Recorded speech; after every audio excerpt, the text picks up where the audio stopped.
switch you back.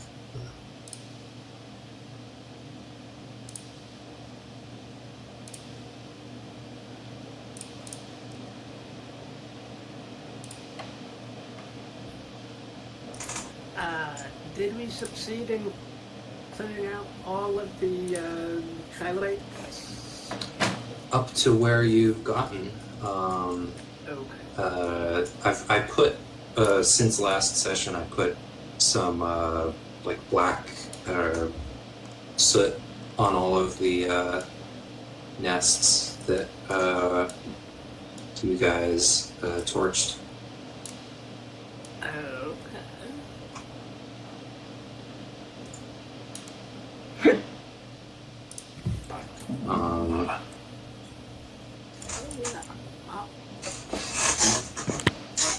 Those were the only.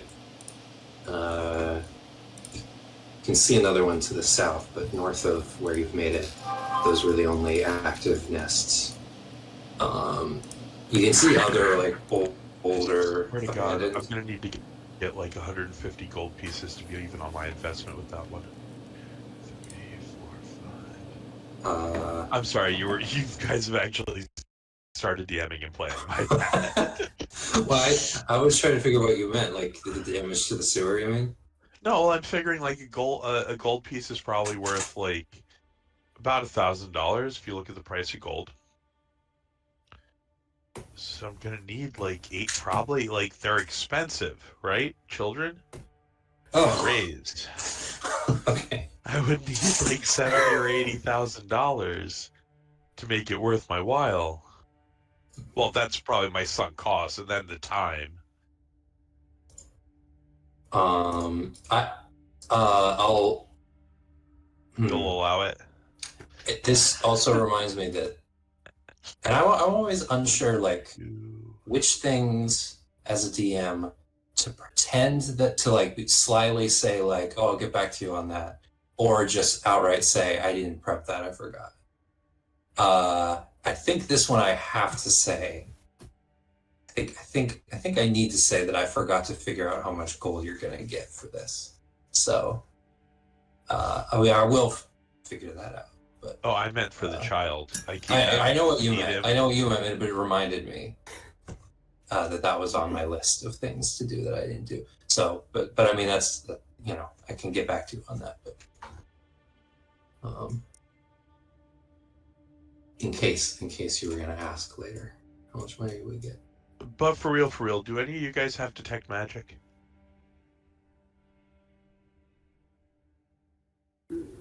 Malfoy does not.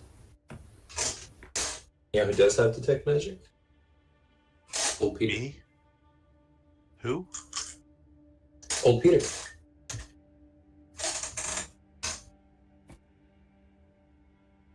It's true. I can show you a sheet later. It's fine. Do we... Am I alive yet? Yeah, so the very last thing that happened... That's in character. was... Puking out fucking sewage. Fucking... Oh, that's even as worse the party than last time. Redirected their attention from Old Peter, letting Old Peter go, to saving Bert, and Ernie went on a revenge path, trying to ride Old Peter to the bottom of the sewers.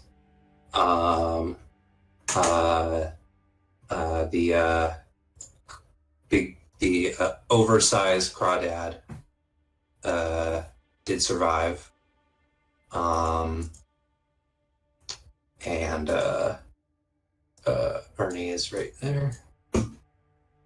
Hold on, I just switch him to the front. Oh. And Naidaadi drags Bert up to the edge right here on the other side of this little chasm. You actually came to consciousness in the water as you were being dragged. So Naidaadi, you flop him onto the onto the stone and stand up. I need you to make a dexterity saving throw. Yeah. Yeah, we need to stand up. Oh no. No. Yeah, if you look right beside your sheet, you see you see the wall right next to your, not your sheet, your token. You see the wall right there? Yeah.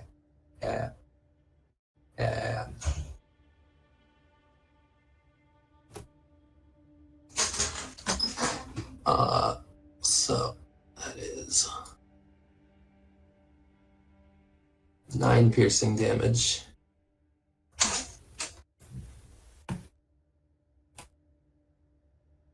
Six little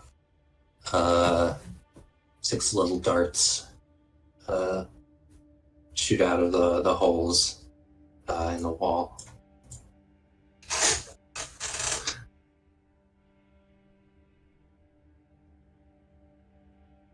Yes, you're at 1 HP. Why didn't you just duck?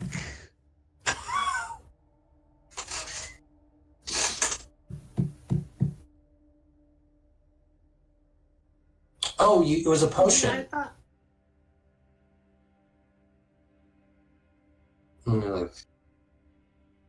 Yeah. Did you roll the... I'm looking for... I see 2d8 plus 3. Yeah, if that's it, I'll take 15.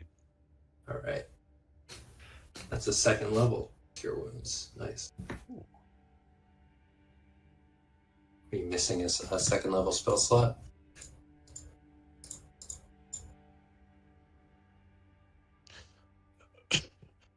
I just remembered I can cast spells. Jesus fucking Christ. Oh, Pete's out of control. We're gonna have to kill old Pete.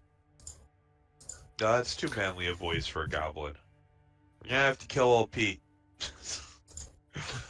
Ernie, you can see Ernie is over here. Up to you how Ernie's gonna get back to the party.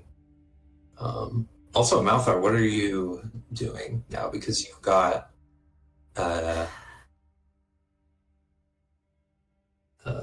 I'm wondering how to get off the little ledge I'm on. Yeah, now that the panic of the fight is over, like it's the bear trap on your leg is kind of your main priority. Yeah. I'm gonna have him climb over and like give him the help action in prying open the bear trap. Right. Or actually, if he doesn't take the action, he's just gonna try and pry open the bear trap. Okay, out of combat, now that the traps have been sprung, I won't make you make a check to climb over there. It just takes a second. Oh, I was figuring like climbing movement, half movement, quarter, whatever it is. Yeah. So Malthar, you can make an athletics or acrobatics check with advantage to attempt to escape.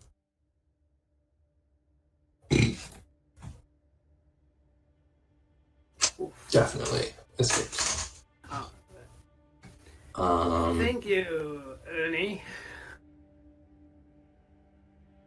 Can Ernie speak, or is he just like silent and helpful? I think Ernie can speak. I know because I have class abilities that would let him otherwise.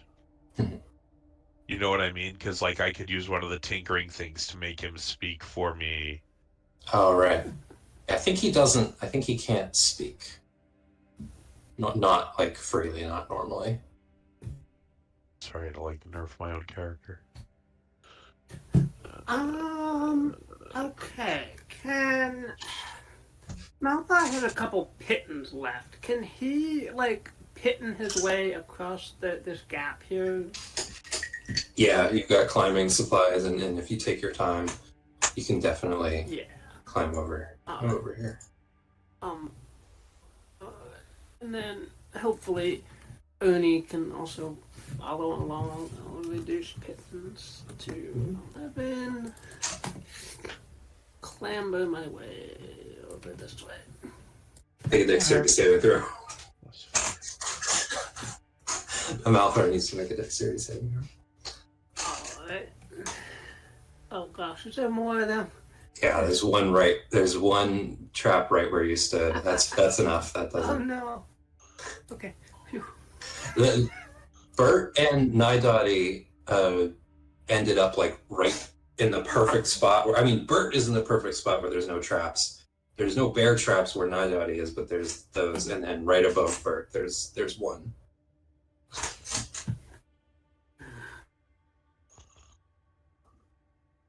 What were you asking, Daniel? Like 3 to get across that gap. Can you recover those? I mean, it's not like I don't think you would have needed to use them to get across here. I think this was more of a combat hazard. Like if you were trying to get across here quickly. I don't think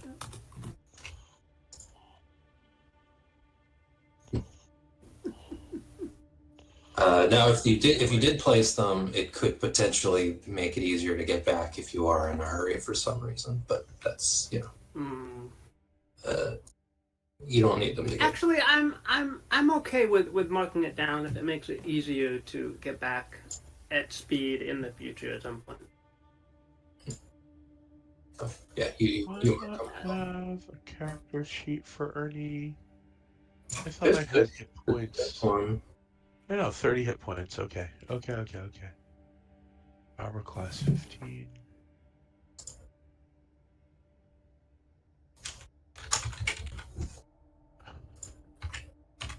There we go. What's his speed? 30? 30. I believe. Alright.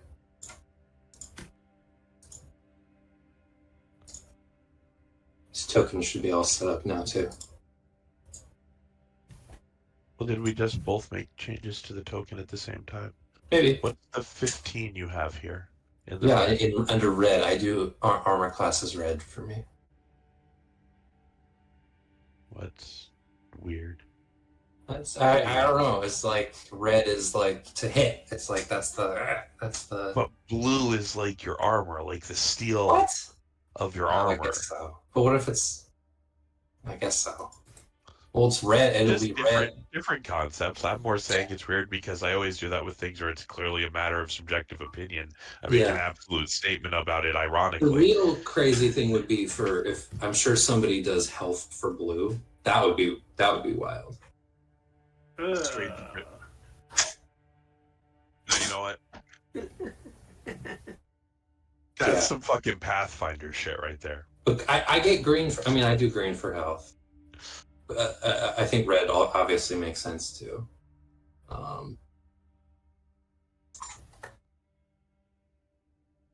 Should we? I mean, how long is a short rest in this world? Like, is a short rest like? Are we talking like grab a cigarette, bandage up your wounds, or are we talking about set up a dry camp and like? It's a little flexible. I usually say the default is an hour. It can be a little shorter, but yeah, you really have to rest. And you can't rest anywhere. I'd say this is not a very restful spot right here. And everything over there is dead, so we could just crawl in that hole. Yeah. And there's a little hole back there. Crawling in that hole. What do you mean? It's perfectly sized. I'd say you're all itchy. I put my hands on my hips, like up to your like thigh. Like it's what? What's wrong with it? We already cleared it out.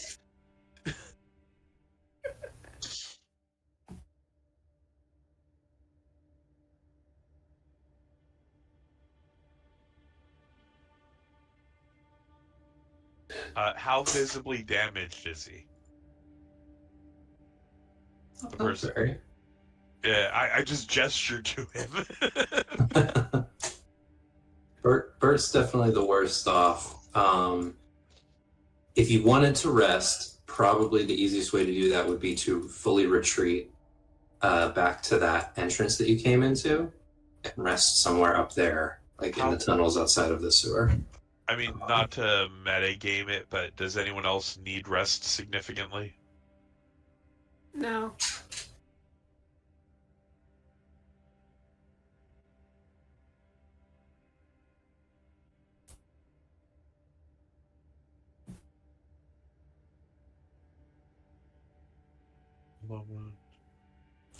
So it's up to you guys. Like, I think in character, either one makes sense. Like a lunch break kind of makes sense. But then also, like for the same reason that you can't rest right here, right now, you might also not want to go rest. Like, it'll just make it take longer. Like,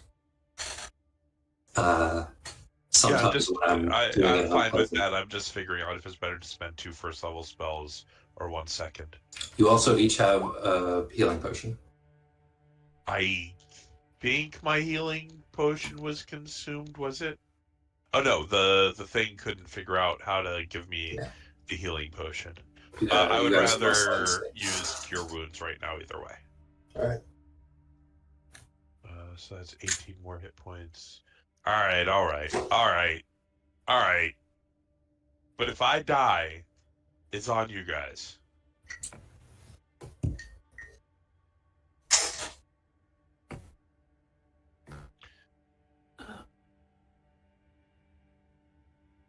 Why would it be any different? We chop it up and put it in the river.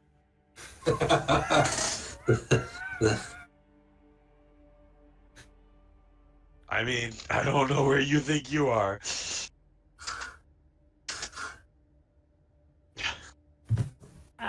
But are we gonna have to go back and fetch Ernie, or is he gonna take a long way around? Okay. He's fine. He's on top of me. He just uses his reduced movement speed to get around to where, once we figure out where the hell we're going. You might have to make a little room for him. Do you want to look over there?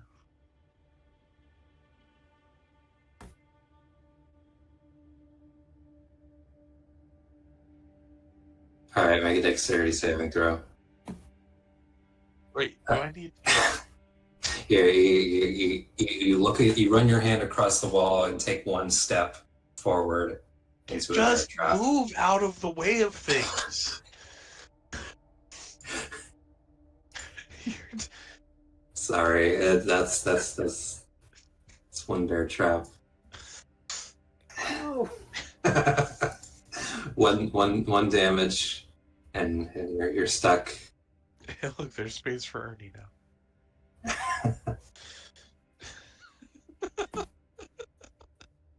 All right, but no, like, can I use investigation to see if there's traps right in front of him? Yeah, you can look for traps. I'll say just because. All right, there's clearly nothing there. There's clearly nothing there. I mean, there's the one that Naidaadi trapped. Surely dexterity saving throw from Bert.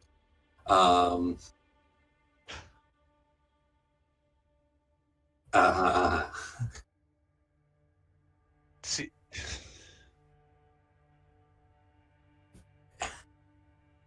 that's 9 damage to Bert. Bert, you get caught by 1 fall forward, and there's 3 more, and one of them, like... 3 more what? Bear traps.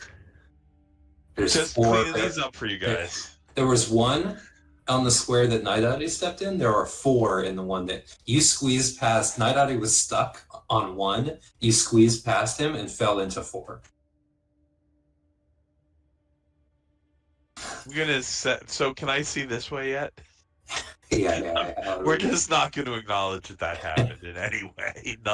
Nothing happened. I don't know what you're talking about. That seems to be Bert's personality. I don't know why. That's just what it is.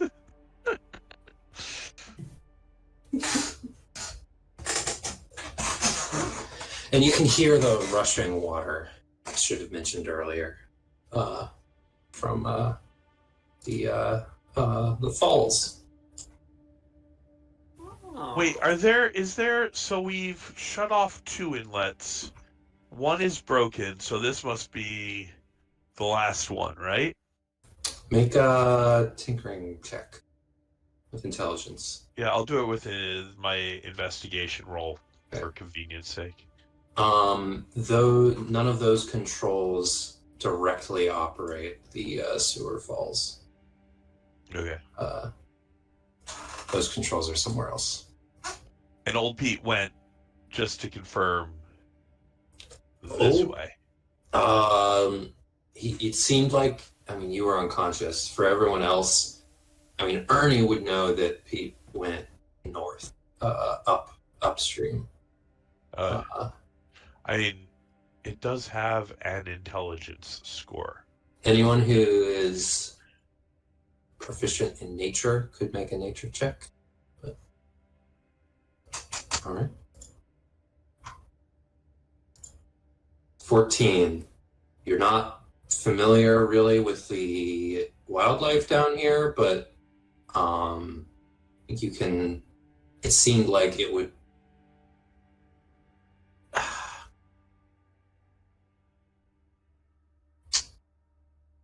Honestly, I don't even know how to phrase this for someone who. I'm gonna put a vibrating thing here. Oh. Okay. And I don't seem to be able to make that last thing I did disappear. Hold on. And I'm gonna give one to Ernie to put over here. Do I need to roll anything to get him over there? No, if he takes his time. He's just taking his time. Yeah. I just want to make sure we continue to. I just need to know his route. That's all. I mean, this is very shallow now, right? Can he walk across? Oh, I guess I didn't mention this earlier. Anywhere where there's pebbles under the water like this, these outlines of rocks, you can walk across those as if it's difficult terrain, as long as you're willing to wade through a little bit. Yeah, but I think now it would be this is the best route for him to take right now. Yeah. He could scramble back across here. He could inch across the water here. All right.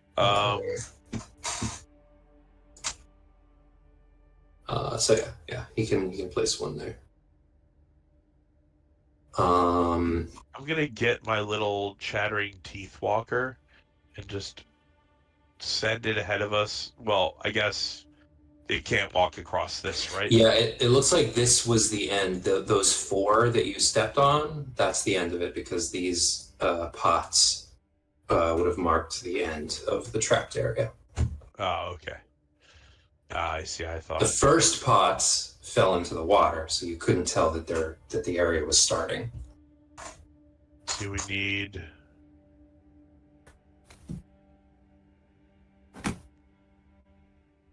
Have these traps been set off?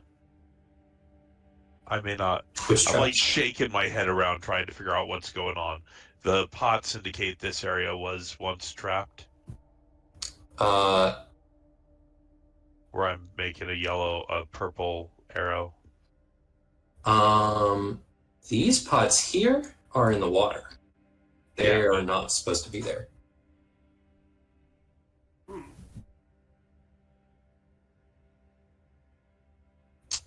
I know there's a pot here.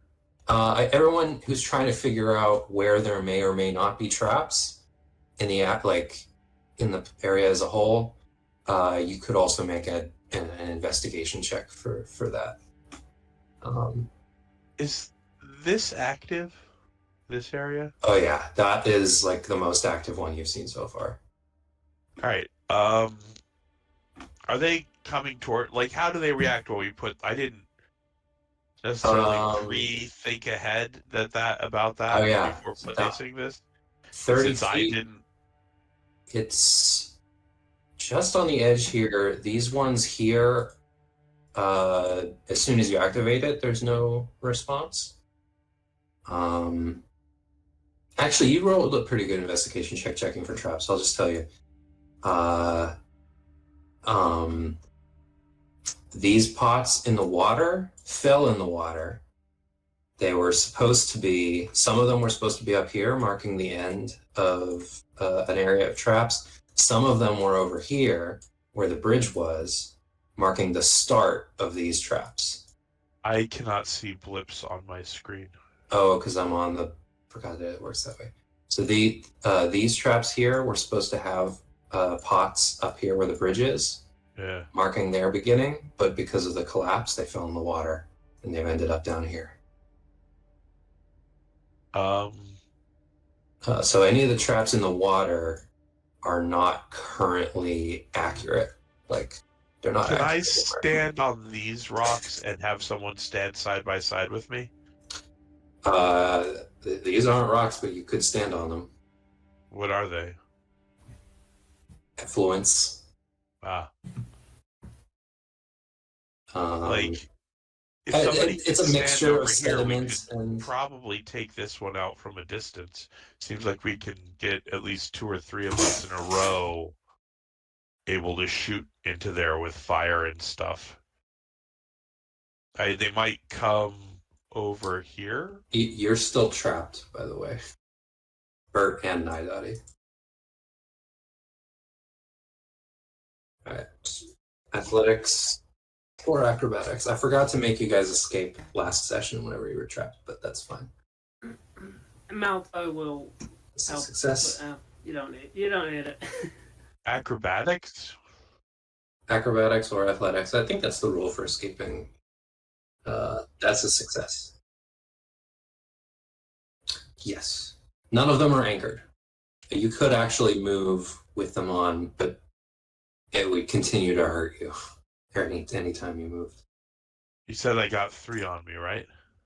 4, but it's still just 1 check. It would just be a little harder, but you still get them off. Okay. I'm treating like if there's 4 of them in the same square, I just up the damage. I just call it 1 trap and up the damage. Cool. Yeah.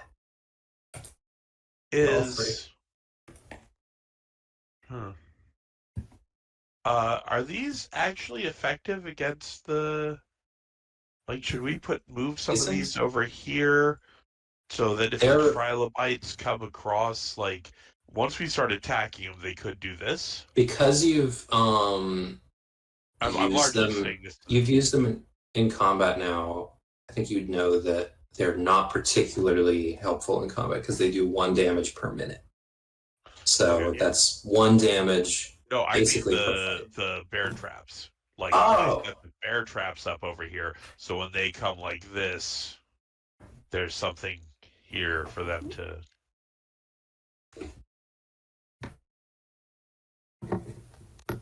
I'm gonna bring. So my investigation check largely indicated that this area does not have traps. Does not seem to have traps. No, it seems like that's where you were supposed to walk, because like looking back at all the areas that are marked for traps, there's always another way to go. They never completely trapped an area. They always marked it, and there was always another way to walk. So it seems Yeah. Were we able to burn this out from a distance before? Yeah. Yeah, you were. So let's talking to the rest of them. Let's torch that one before we go any further. Do we need to like initiate combat, or can we just collectively throw fire and stuff over there until it's cooked? That depends. Tell me exactly what you are planning on doing. I'm mostly planning on using Firebolt. I'm collecting these at this point. These 4 I'm taking with me. All right. Are you setting them anywhere, or just holding on, just carrying a bunch? Not yet. I'm up to 6 hunting traps. I think it's not. I don't think it's like an action to set them. I think it might be like a. Hold on, hunting trap. Oh wait, are these actually 25 pounds each? That's what it says in the book. All right, they're kind of big too. I can't do that. That's not gonna work. Wait, I have a bag of holding. Fuck it. You do have a bag of holding. Careful to if you don't put it in the bag while they're set, because you might reach in later. Oh, I'm not setting them yet.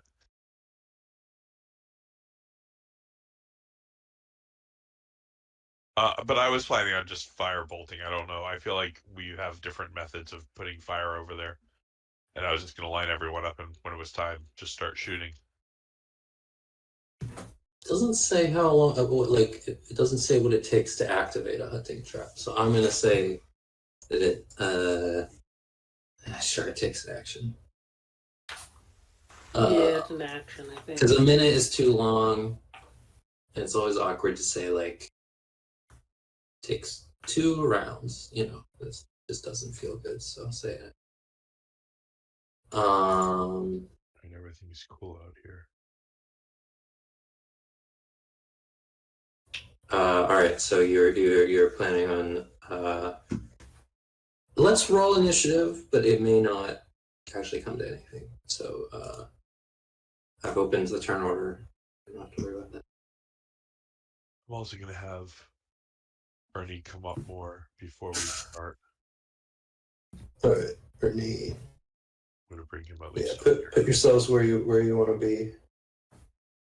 You can. These traps are activated and or being in a bag of holding. So you know. If Ernie stood in the envelope, could I stand on top of him? In the envelope? In the effluum.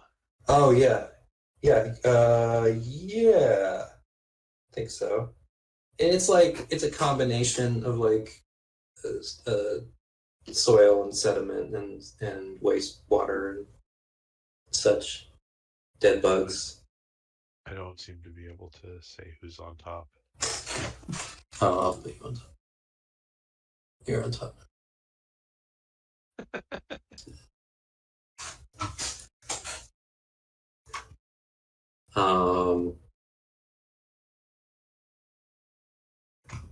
His legs sink in a bit, but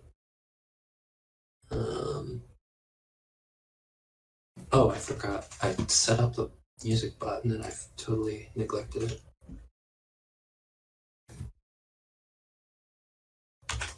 Bert, you sure you want to be that close to the water? What if that thingamabob comes back and drags you back under? I mean, we were able to see it in the water. Now the water level was lower. Yeah, I suppose that's true. I don't know. Hopefully, Ernie's not the brightest, but he's pretty good at keeping an eye out. So I want to have him watch for anything approaching us out of the water specifically. And he has perception +6. For whatever reason, that's what they gave the steel defenders. So. Oh, the bot's not working. Okay, that makes sense. I think it's not.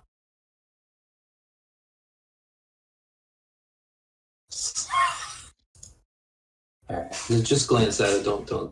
You don't need to do too much.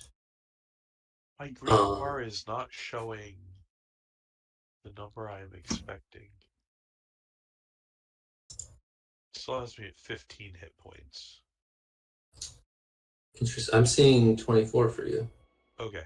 Hey, there it is. I see 24 in the blip, just not in the bar. You know what I mean? No. That's fine.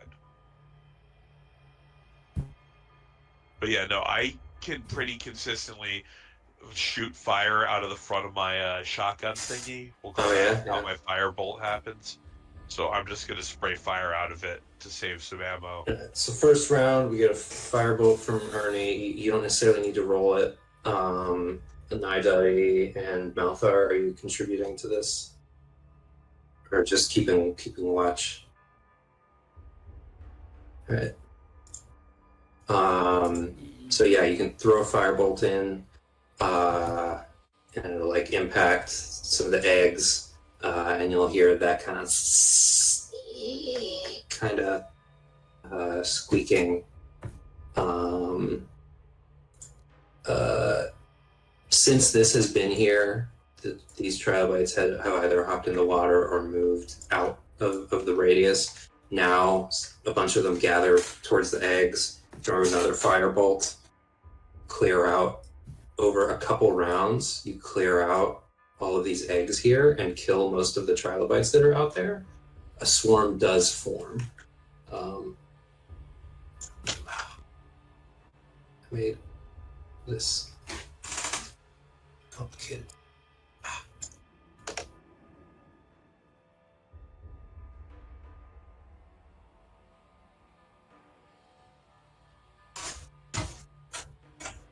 Okay, yeah, you can, and because it takes a while, like every second firebolt, you can get a flaming arrow in there as well. You can completely clear out these exterior egg nests here, all of the eggs that are out here, and you can kill basically all these individual trilobites. But a swarm does form from the trilobites and from more trilobites inside of the cave here, and it is going to start moving in this direction. So I'll add it to initiative now. You'll still get a couple of attacks against it before it gets to you.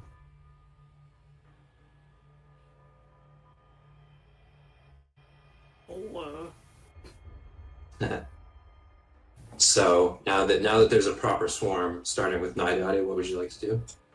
Also, you have an arrow already on fire.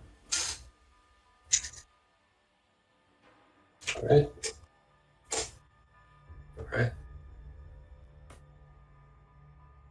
Add a 1d4 fire damage. I don't know if that's how it works, but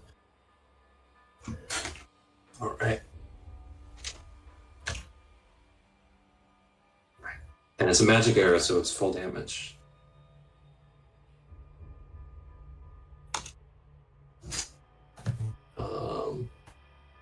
Malthar? Malthar will, I guess, take steady aim and will fire his crossbow at the gathering swarm. 17? 17 hits. For 8. There's no sneak. All right. And no magic either, right? No magic. Bert. Firebolt?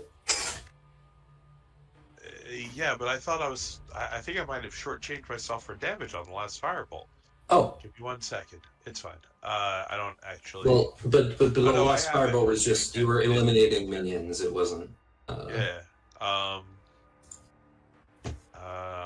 Hold on.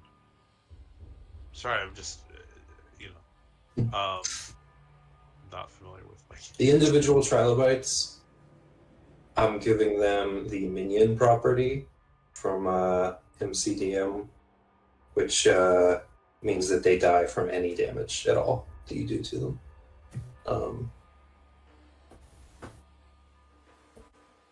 I guess that should include the vibrator. We shouldn't be calling it a vibrator.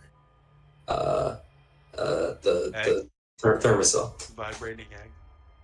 It's not an egg. The plug, the trilobite plug. Just 21 hit. 21 hits. It has a save? It doesn't have a save. It does not have a save. What? That is a lot. That one had some pepper on it. Technology, it's unpredictable. The last remaining dregs of this swarm are going to cast confusion on Bert. And as it does, you can see a little farther back in the tunnel, a very large barnacle with lots of big glowing orange tentacles lights up and starts to glow more as this swarm casts confusion. So I want to be clear that this was absolutely my plan the entire time and is not a reaction to circumstances. But then since Ernie goes immediately after my action, yes, I was going to have him drag me, I assume he's at half movement, the 15 feet back out of range. All right. Not necessarily out of range. That's fine. It's going to target Naidaadi instead. So what do I need to roll for the confusion, though? Well, you moved before the spell was cast. So it's going to target Naidaadi instead. Let me... Confusion. I just googled the word confusion. I didn't add anything. And it was like, are you? Is this a cry for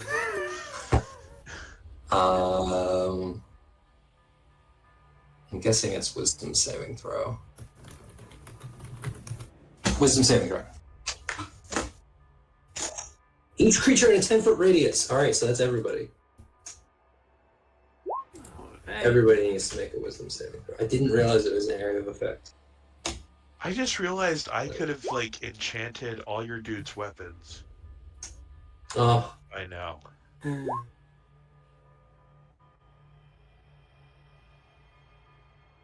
I can infuse 6 items, apparently.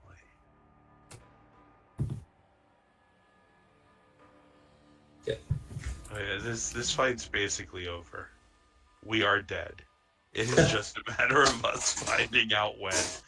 Right. I mean, clearly the swarm is almost dead, but you guys might finish each other off.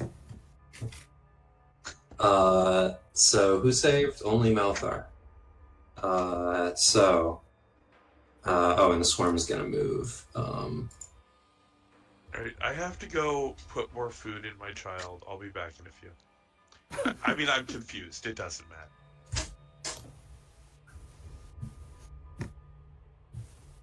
Why is the trilobites taking the long way? They're gonna hop in the water, and they're gonna get about there, and a bunch of trilobites in the water. They may be difficult to attack, as they are right now. Already triggered and picked up. Nobody said they were setting it.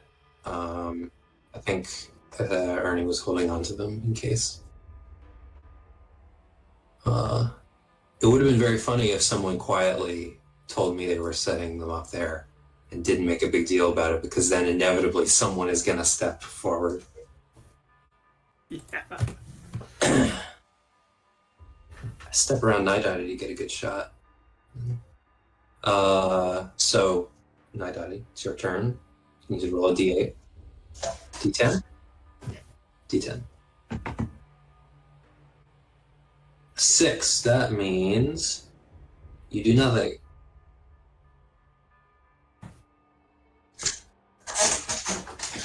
You are getting ready to draw an arrow.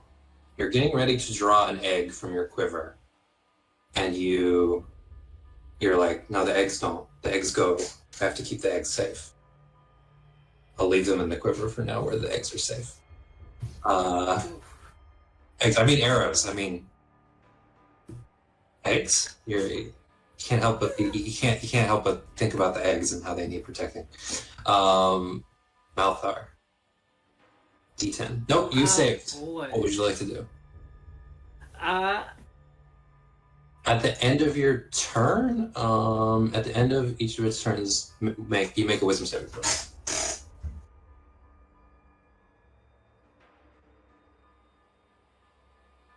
It's DC 13.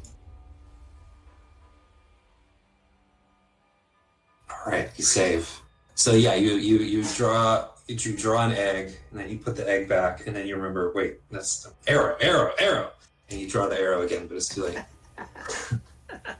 Malthar, what would you like to do? yeah, Malthar is gonna see the swarm start to come through the water. His companions are acting dazed, so Malthar is gonna try to shoot the swarm.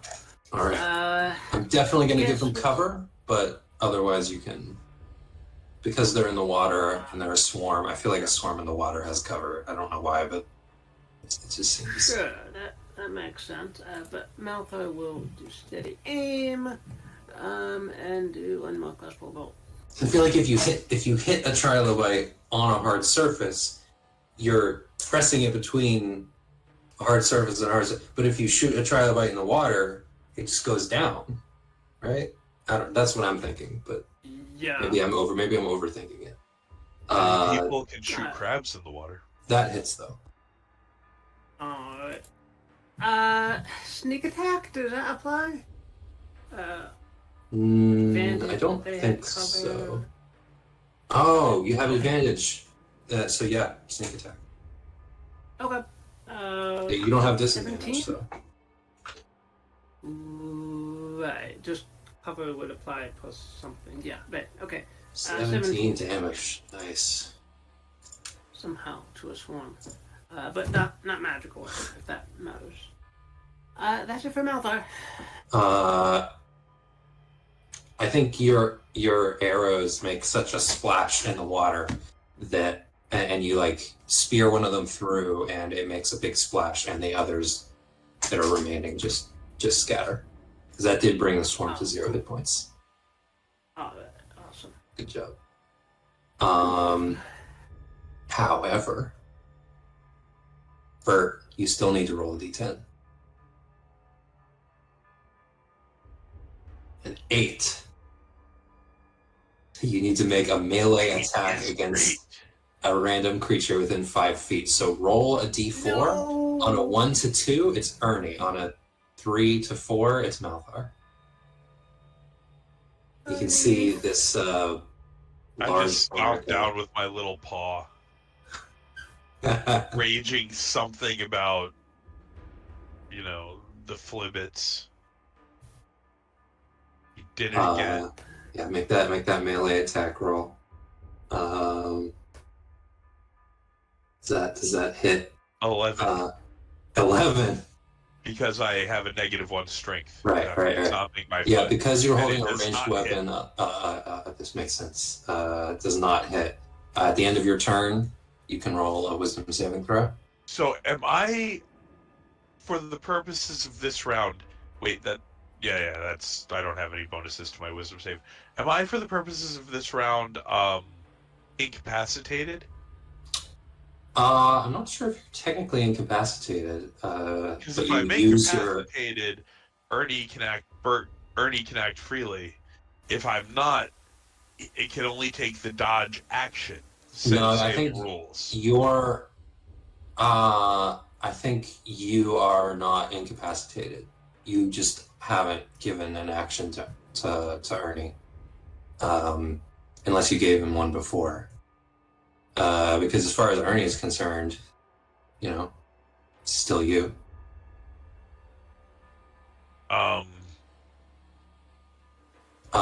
But you are just sort of... Ernie, I'm not taking any actions, mind you, but Ernie is going to do drop Bert, not from 6 feet up, not hurt him, and then move up here so I'm within 5 feet of the 2 people who are closer to the quote-unquote front. All right, yeah, you shout at Ernie, "Get away from me!" And Ernie gets away. He's like, "Why are you kicking me?" You are consumed by... I'm trying to think of in whatever way that makes sense, some thought of yours is replaced by eggs.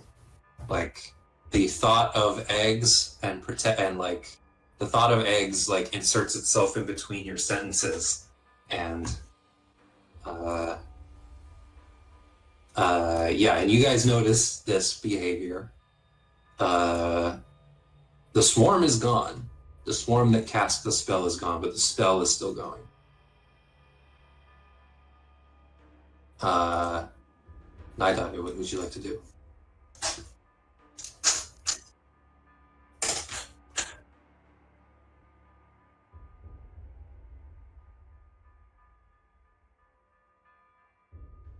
Yep, it's glowing. It's putting out a lot of light. All these eggs here have been torched. That you can see more in the tunnel, and the biggest glow is coming from that big barnacle that currently has big flames. Looking for food.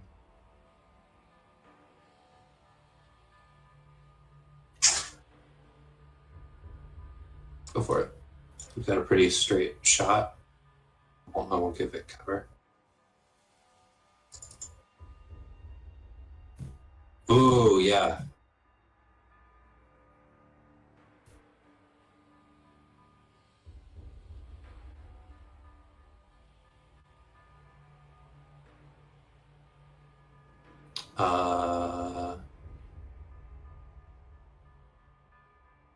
Make a constitution check. Oh, well, actually, never mind. With an extra 1, That is enough to kill barnacle, big barnacle. Whoa. So the spell ends.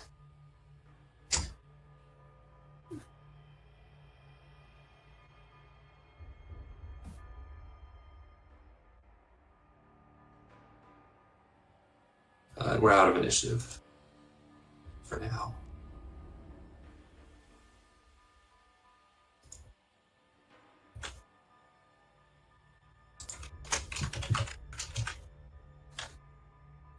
Uh-oh. Wait a minute. Is this... That's okay.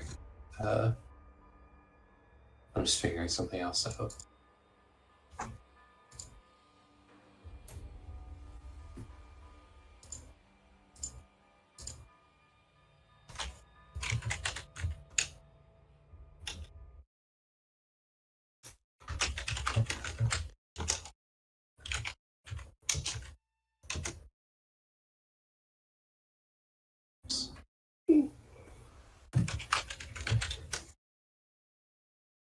Hey, Naidaadi, can I squeeze by you? I'll do a little scouting ahead. Yeah, right. Yeah. Thank you. No! Alright, I'm back. Yeah, getting past... It is. It's a lot of pretty big rocks. It doesn't look too hard to get past, but it's a very simple athletics check a very basic athletics check to skirt around the rebel safely.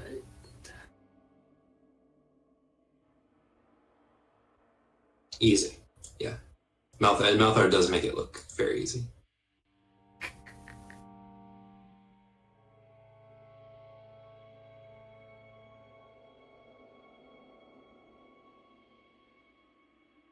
There's small rocks too. Yeah.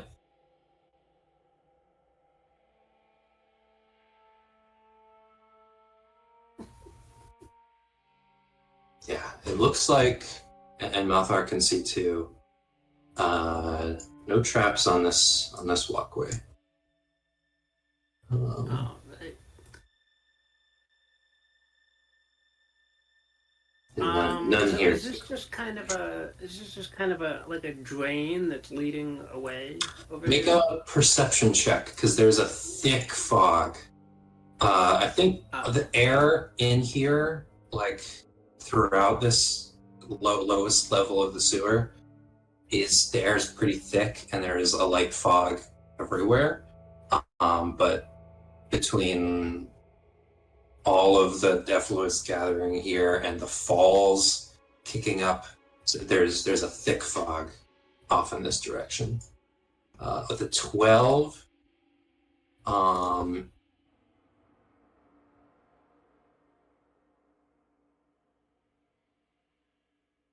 reveal a little more. You can see there's a large opening ahead of you that the falls empty into. The ceiling also goes down with the stairs, which limits your visibility. You can see some sources of light down there in the fog. Seems like if you went down there, it would be a little easier to see. But from up here, it's heavily obscured. All right.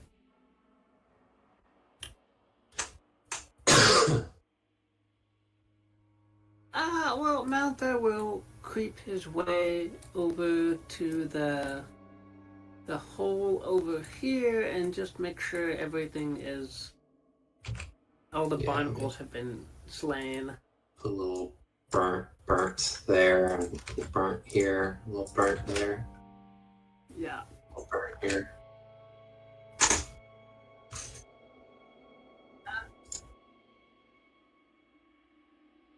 It does look like it might go a little deeper from where you are, but you'd have to go farther to tell. Oh, let me move your token to the front. There you go. You guys are horrible. Malta will crawl his way in there and make sure it doesn't go back. You do have to crawl a little bit because it's not much taller than it is wide. So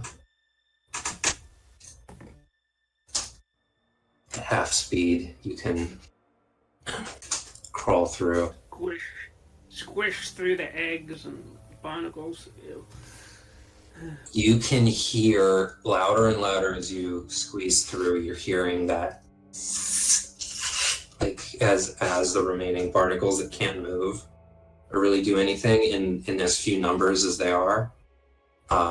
You can just hear this like harsh whisper, almost like a psychic claw trying to scratch at your mind, but it's just feeble. It won't make it through your skull. You see deep in the back there is another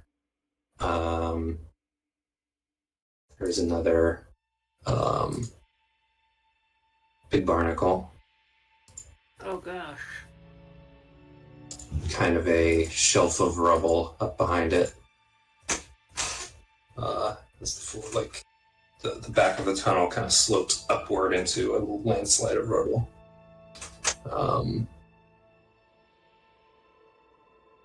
And that big barnacle, as you kind of get closer and all this whispering happens, it also kind of, some like tendrils slide out. And almost like a forked tongue, it like flickers out and then back in, kind of out. It's like sensing you. And it just kind of stands there, and it's like the whispering is happening in your brain, but it can't affect you. And so it's almost like, yeah, a little bit of a, it's almost like you've backed it into a corner, you know? Yeah. Well, Maltha will crawl in there and try to stab it with his dagger. All right. We're gonna kill all of you. Make an attack roll. Die! And a wisdom saving throw. Oh man, okay. So that does hit. Very, very easy to hit. Like, all right, so you'll take, hold on.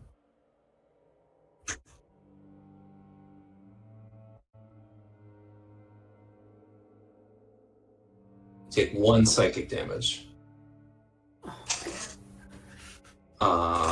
As you stab into it has the like four little shell things that come together and then part so that the tendrils can come out. The tendrils are out and you just stab into that and it tries to close around your hand, but it's not strong enough. And you can, if you want to make another attack, you don't have to make the attack roll, but I think you can put it down if at this point. Die! Yeah. It gets really loud in your head, but it doesn't do any more damage than it did. Like I said, it seems like they're much more powerful the more of them there are together. I think it's based on the cranium rats, because they have kind of a similar... Yeah, I just used cranium rats. For the swarms and the individual trilobites. I don't suppose they were, like, collecting any kind of, like, trinkets or anything? You haven't seen them collect anything. If you'd like to search the tunnel. Yeah, I'll do it. Does my confusion lift? Yes. It lifted when Naidaadi shot the first big barnacle.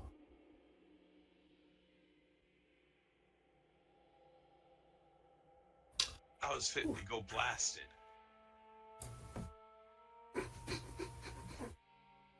You notice that some of the rubble has fallen on top of a trilobite body. which suggests that the tunnel was dug before. It just makes you, it draws your eye to the back here. Okay. The rubble doesn't meet the ceiling. When we take long rests, remind me to infuse your shit. That was more to them. Oh, it takes a long rest? Oh, yeah, it needs to be the end of a long rest. I thought it might have been like a freaking action. If you want to real quick... I was about to start spamming it.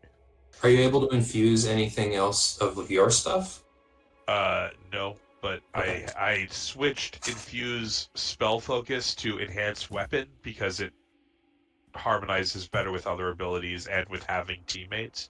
So I need to start enhancing weapons. If there's anything that you think would make sense that you would have done before, I would let you retcon that because it's like a new character, a new class. I'd have made the people who, in my mind, are down here to protect me as an independent contractor, I would have given them +1 on their weapons that are not already +1 or better. And in fact, I think I can do that to a magical weapon that does not carry a plus. Can you do that to your own stuff? Yeah. But I can only do 1 infusion at a time, so my shotgun I would have left on autoloader. Okay.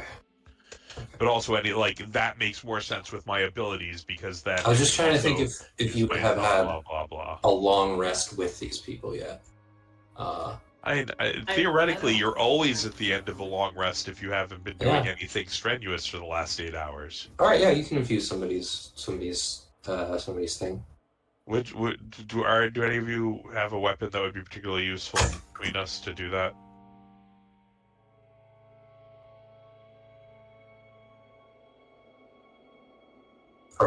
+1? Or your bow. It's not... I could even make your bow an autoloader, but it doesn't really help you very much. But yes, I could do a +1 to your bow. It's just like an arm. I can see like an arm on the bow, like a humanoid arm. Just like shoving an arrow into your hand every time you shoot. It reaches over your shoulder and grabs an arrow.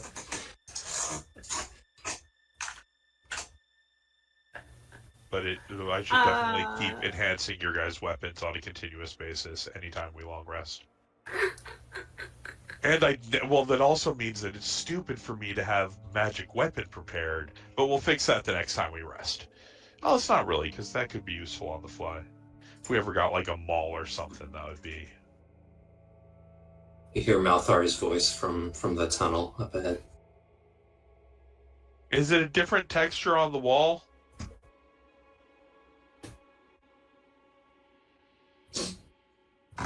Never mind. Who are you asking? It is.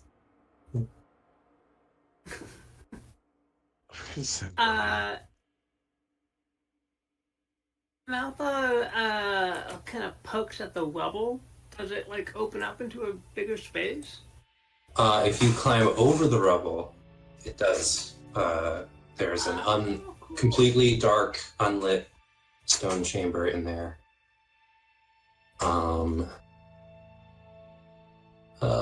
What would you like to do? Yeah, Malthar will kind of wiggle through the rubble there and will cast light on a random pebble to lighten it up in here.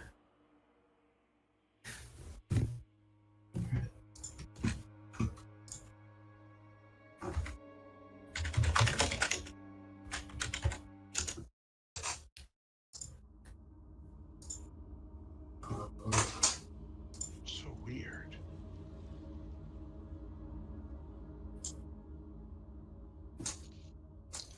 Whoa. A almost perfectly round, I mean like spherical room.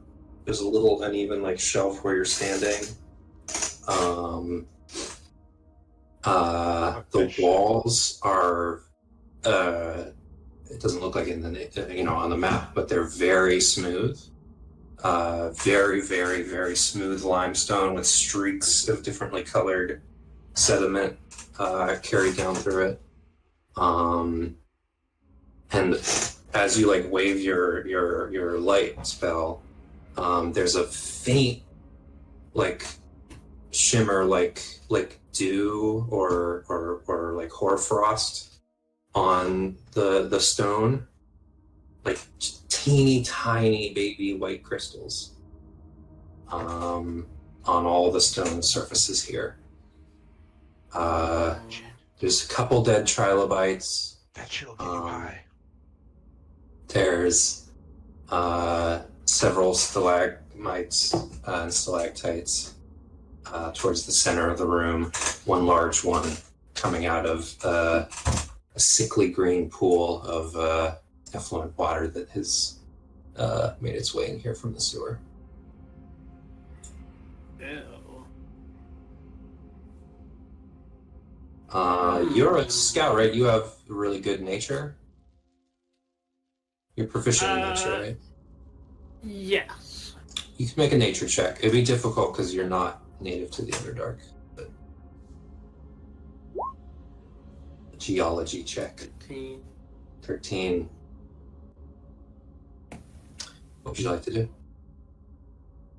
And the rest of you as well. Malthar will try to lick the shiny walls. See if those crystals are like salt or something. You're gonna what? Lick the wall? Yeah, lick the wall. See if the crystals are salt. Not salty. Very cold. Okay. Is it good? Not immediately. Doesn't immediately get you high. Doesn't dissolve either. They're crystals. It's stone. Okay. Higher nature check, I might be able to tell you what kind of crystal, but yeah. I don't know. 13. Malthar, I guess, is gonna head back. You're out. very, very perceptive. As you turn around to leave, you do see the faintest movement on the large stone column in the center of the room. Yeah, chaos is happening here again. I gotta step away for a minute. Okay. We'll say that Bert is keeping watch outside. Oh dear. The whole column doesn't rotate, but the stone surface in the middle seems to turn as a large. It's kind of abstract in the way that the stone forms it, but it's an eye. It kind of looks. No, the stone is staring at me. I don't like it.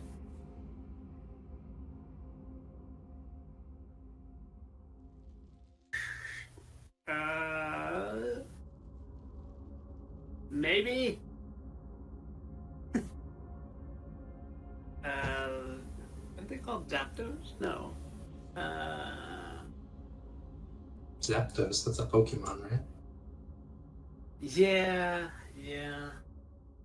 Okay, eyeball in the stone.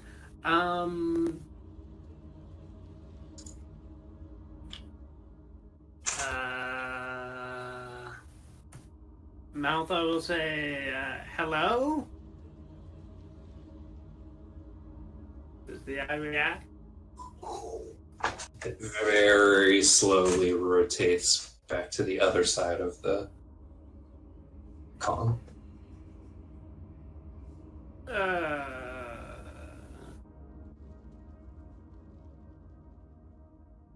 Oh yeah, yeah.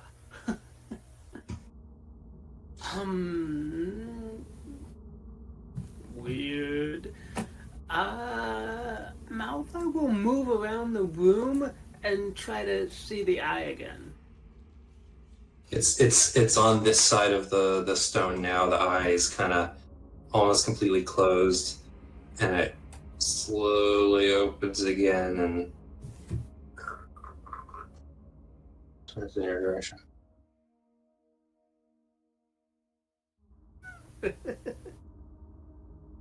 All right. Yeah, you can come through the... Can you move your token over here for a second? So I can move it to the front. I have a bunch of shit on the token layer that's making it. There we go. Now you can move it. Malcolm, make an insight check.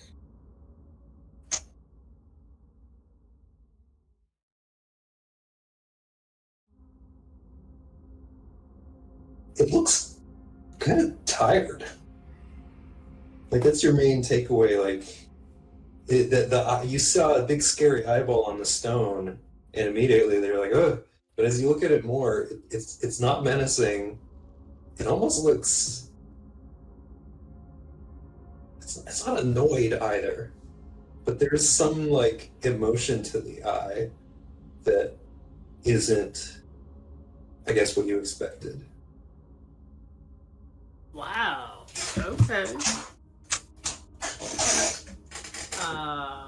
That's really weird. As you look at it more, there is kind of a lumpy shape to the entire column, where like it has the top part kind of slopes down in the normal way, and it has that sort of lump in the middle where the eye is, and then it almost kind of looks like the bottom half kind of looks like a body that's all bound up in, like, hugging itself, kind of. Like, it's got weird shapes that almost look like an elbow poking out at this part, a knee poking out this part. But, like, you can't quite make out, like, two elbows or two knees. It just vaguely suggests that. More complicated form. Oh.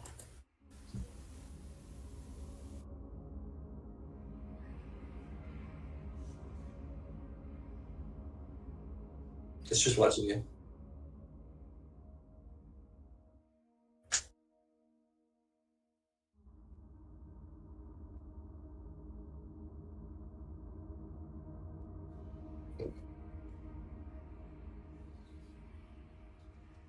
I mean, nothing's like attacking me, but there's the Malta will gesture to the column in the center. Like, there's an eye in this column over here, and it kind of looks like a punched over old man or something.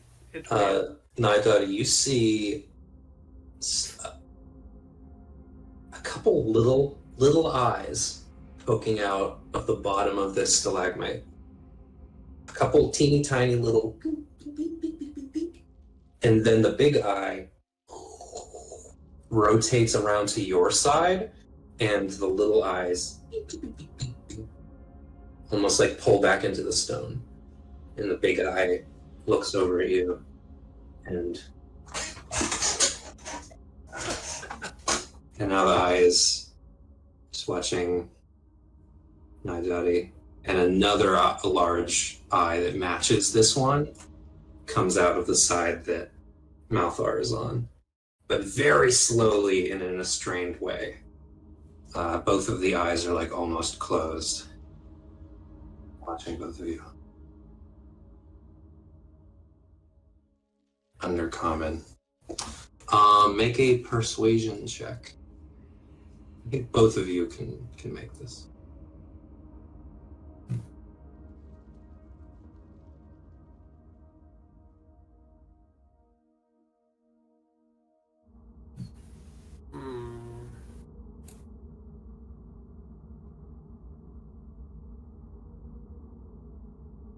It doesn't seem like it understands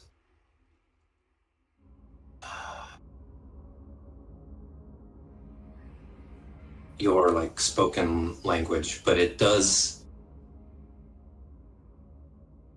I think it's another insight, an insight check for Naidaadi too, and I'll run with Malthar's insight, which is pretty good.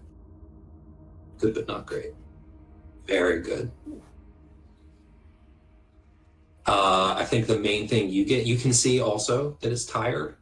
There's a weariness to the eye.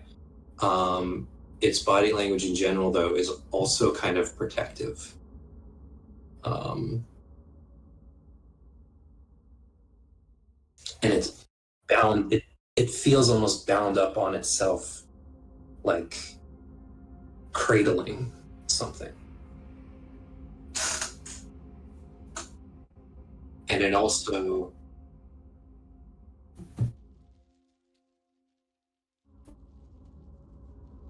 Can I see it from where I am?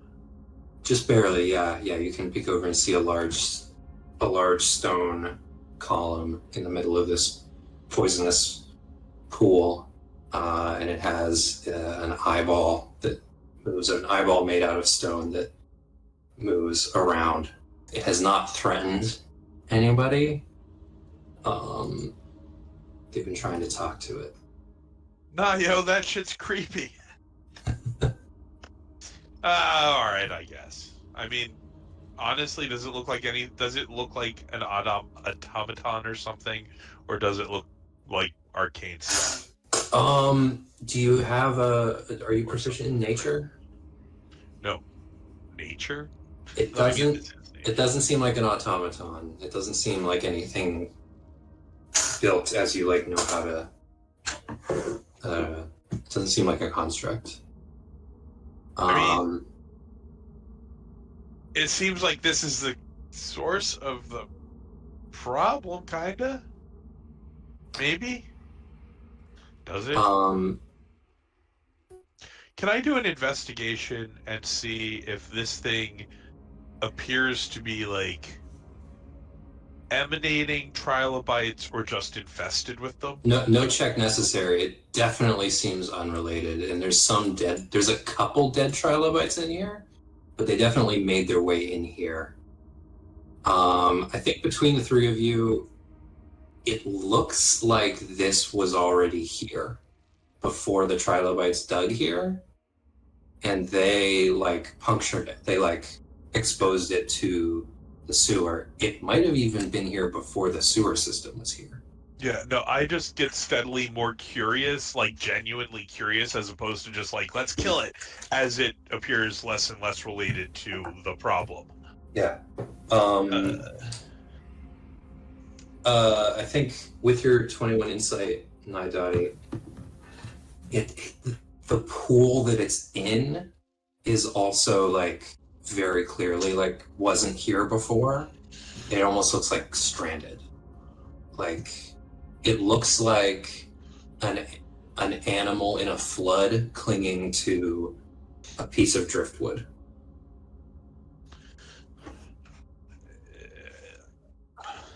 I have not, since I just got back. Has it communicated in any way? No, and I think Bert also, Bert was on the outside, so he's just coming in too.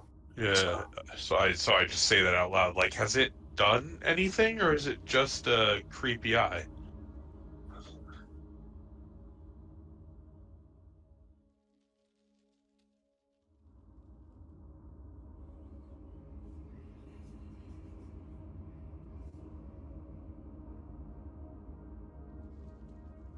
Big eye, like kind of slowly blinks.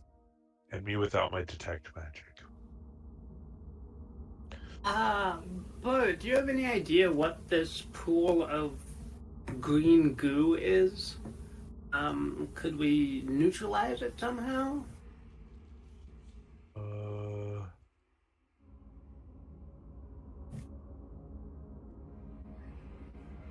Never defined my artisanal tools. Could I take that as alchemist tools? That's sort of the frontline one anyway. You might have a long like tube in there with your. Oh yeah. Hold on. I'm resetting that to intelligence if I'm doing it as alchemist tools. I just haven't. It definitely would be intelligence, like to figure out how to do something. But with a 19 plus. Yeah, that would give me a +6 if it was set to intelligence. Actually, that's. Oh, okay. Yeah. You do have a long tube. You +4 could potentially. Well, first off, just do I recognize it using my alchemical knowledge? Oh, the liquid. Yeah, it's sewer water. That's some backed up. It's sewer water mixed with like intense mineral water that probably was already here in this. The sewer's contaminated at the spring. This is why environmental standards are so vital. It seems like, and I said this to the others, that the chamber is almost perfectly spherical. Aside from the little shelf that you're standing on and the tunnel drilled into the side of it. The walls are completely... Yeah, it's not completely accurate. It's lumpy in its shape, like it's represented, but the walls are very, very smooth. Like smooth limestone with streaks of different, like, oranges and reds and browns. And there's a very fine layer. You were here for that, actually, because I remember you commenting on the crystals. So I'm gonna come up to it and be like, you want me to fix up your pond, big fella? As you, like, draw closer, there's a deep, soft rumble, like a purr from the column, and the eye, like, is completely fixed on you just as you get closer.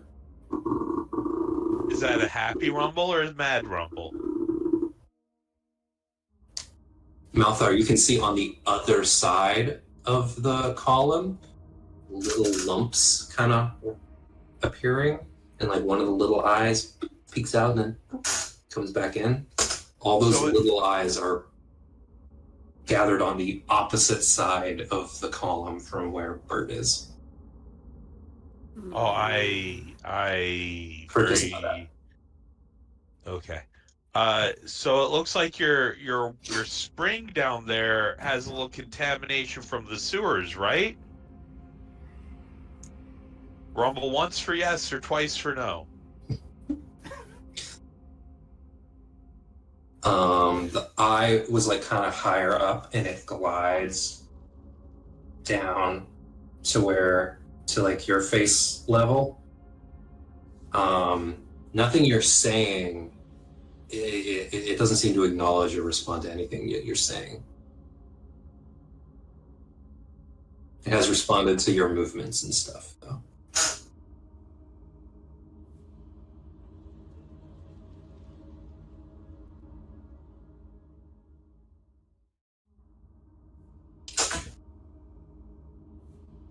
No.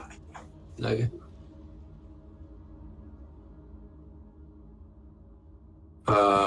No, I don't think it has.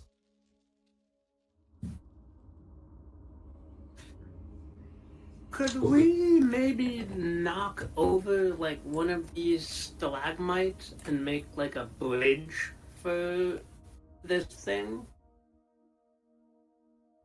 What were you doing, Bert? Because you went closer and were talking to it and it hasn't responded. But what are you doing? I'm getting pretty uncomfortable with silence as an answer, and I really don't want to try and fix this thing unless I like have some positive sign that it's not going to kill me if I try. And also, frankly, the way that one would fix something like this seems pretty goddamn gross. So I don't know what I'm doing. I'm going to give it a little space if it's not welcoming. It does ease up as you draw away, and it seems like... I mean, you can make an insight check too, or everybody gets an insight check. I mean, I'm... Alright.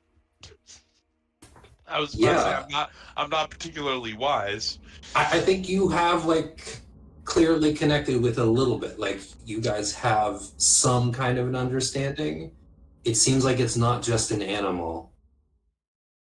Like, it does seem to understand your, like, you came closer, it made a noise, you stopped.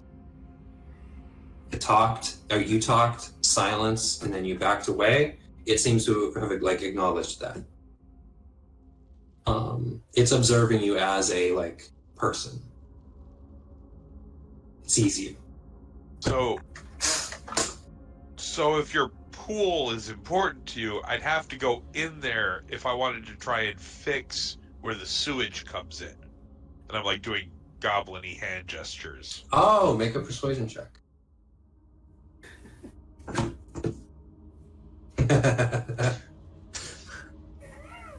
No response.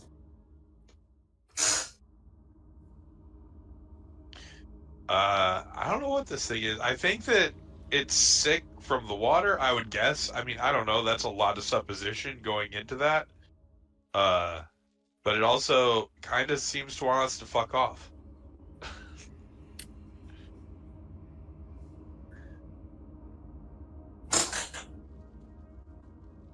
I mean, do either you guys have an idea, or?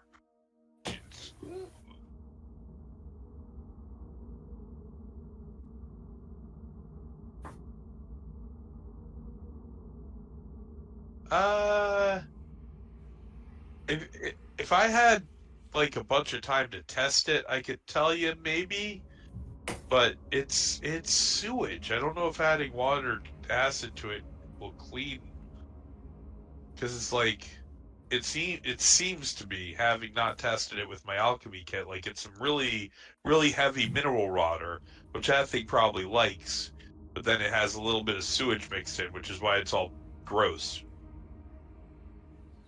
See, like, when they built those sewers, they weren't that careful. Them shits probably leak all over the place. Yeah. Bert, you don't have nature, but I think you have just living in the Underdark, and particularly like in the city. You have some like understanding of geology that the others don't. If anybody does have nature, they could make another check with advantage, like talking to Bert and having the three of you. Alvar has expertise. Try it. But I'll help you, Naidaadi. I also want to. Go ahead. Sorry. 17. Just while they're working on that, I want to quickly take a look at the walls and see if I can tell anything about which direction the trilobites are crawling into here from. Yeah. Pretty obvious. They aren't coming in through here. It seems like the trilobites drilled into this little. I can't even call it a cave because it didn't have an opening before. It was entirely closed off from the outside world. Through this tunnel that we They made this tunnel. Yeah. They came from the sewer. Even the sewer hadn't disturbed this.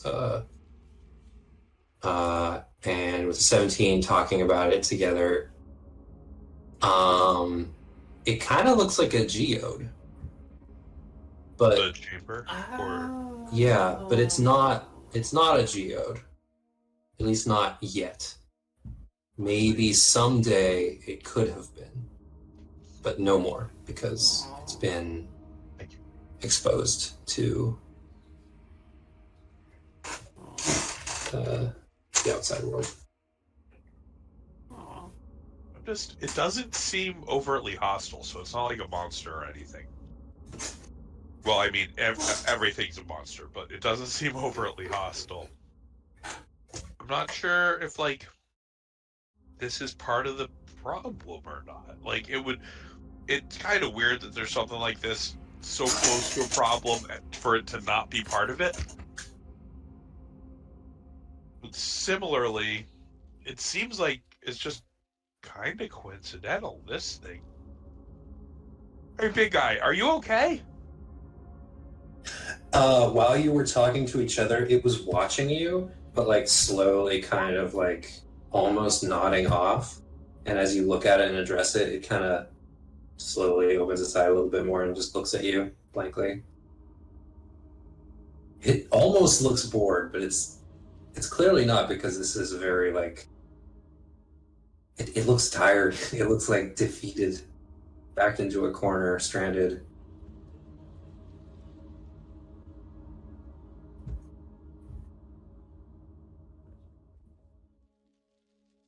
And because you've been like around it on different angles, it looks defensive, but like with that like lumpy shape, it kind of looks like it's holding something. And like looking at you while holding something away.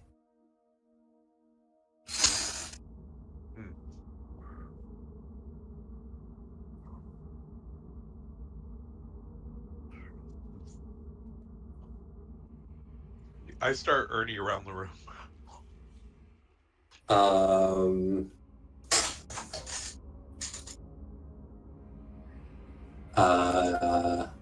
The eyeball does try to. It looks like it's not sure who to follow. It starts to follow Ernie a little bit, and then it just stops halfway between as Ernie goes around. It stops halfway between, seemingly just gives up, and just looks in this direction. Its eye kind of glazes over, and it just looks in this direction while Ernie stomps around. Can we see what it has? No, you can't. There was like a lump on one side of it that it was trying to keep away. Now that's just in the center. You did see some little eyes, but those only came out briefly.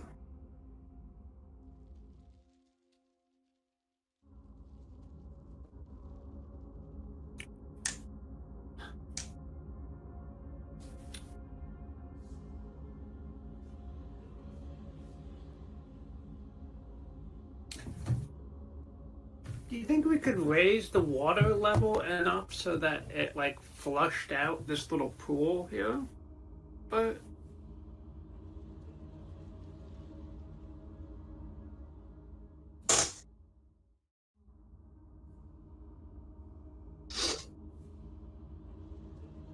It looks like this is sewer water that came from. Yeah, well, I don't know. Oh, I'm sorry. right, I was right, just right, talking right. into a muted microphone. That's what I'm saying. I'm like, that looks like it's a mineral spring. I think if it is a problem, like it doesn't, I don't know how this thing is normally. If it is a problem, it's that the water from the sewers got in here, you know? So like I don't think we could flush it.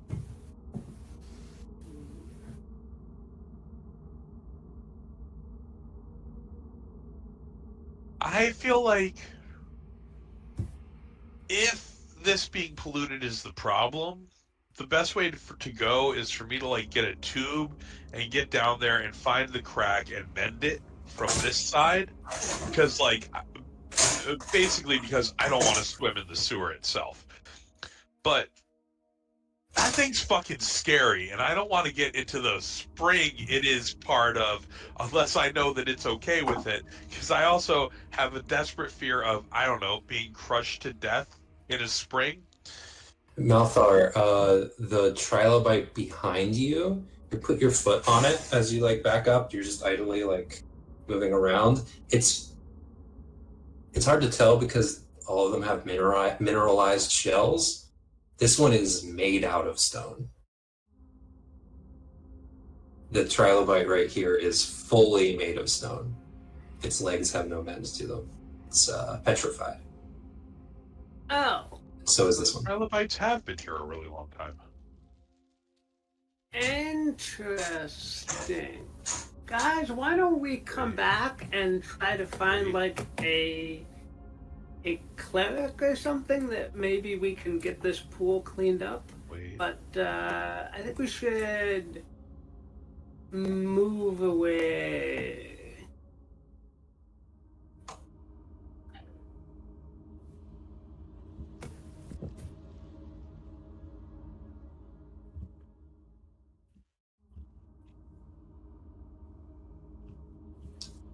I kind of watch as you go, and it turns to Bert, and I was just looking at you. All right. Last chance, big fella. If you want me to clean out your pond, now's the time to grunt twice. Otherwise, I'm going to follow them. It's a long silence. Again, it clearly doesn't understand your speech, but it does eventually give a little.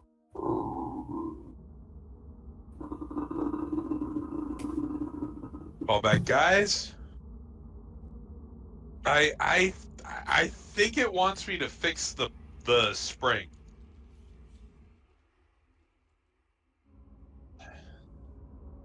Well, if we stop the pollution coming in, it should eventually cycle itself clear, or at least dilute. You did. Yeah, but we got to turn that back in, or there's going to be big time problems upstairs. I think because you rolled good on a check to figure out like you know one option could be siphoning it, but you would need the outlet to be lower than the inlet just for gravity. And this is lower than this.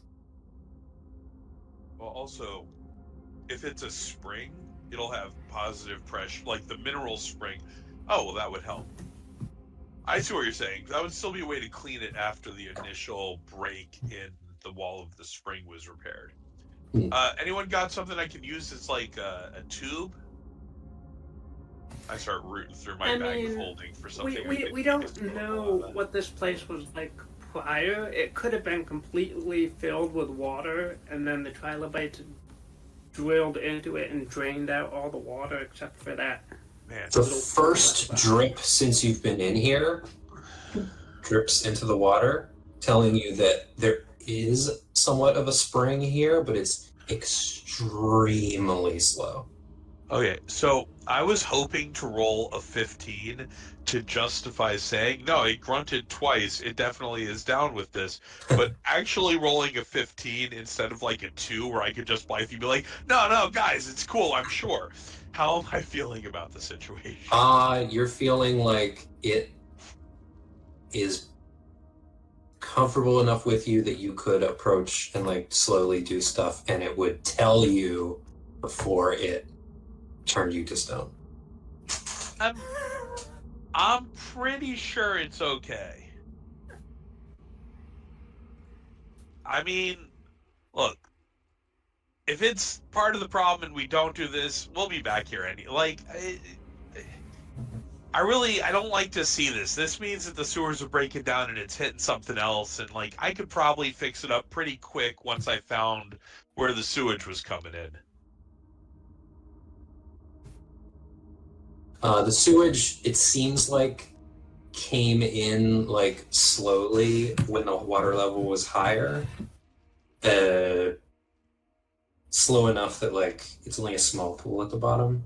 It like contaminated, but it didn't fill up the whole chamber. Oh, I thought that this was like a spring, like a tunnel of water going down, and like the wall of the spring was. You can see a little That's trail where water. Yeah, it's just a little pond. You could see where like a little trickle of water made its way down the tunnel, but it's not flowing right now. Oh, can I isolate where the trickle's coming? Then I'm much less worried about I thought I was going to have to go like in here underwater like 10 feet and then patch up the wall while breathing through a sprinkle. It looks like the only point of access between the between this geode and the sewer is the tunnel.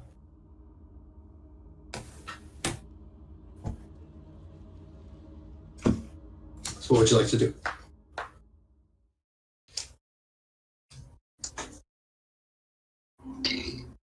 I'm reconceiving of the entire situation. Hold on.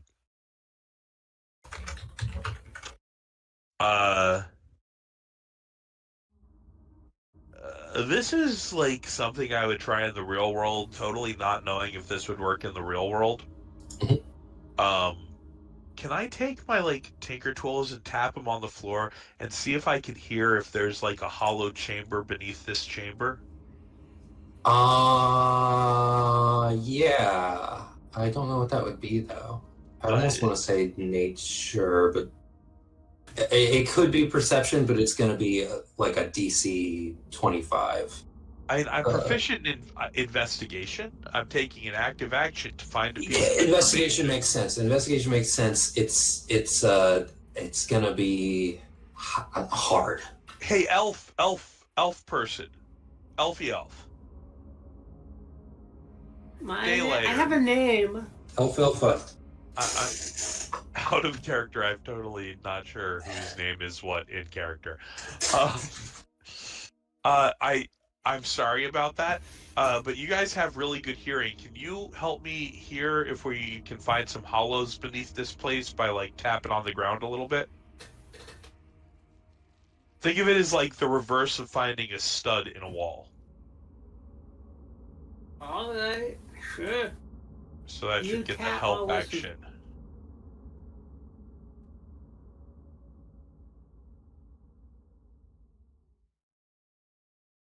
Wait, which one am I? You want investigation?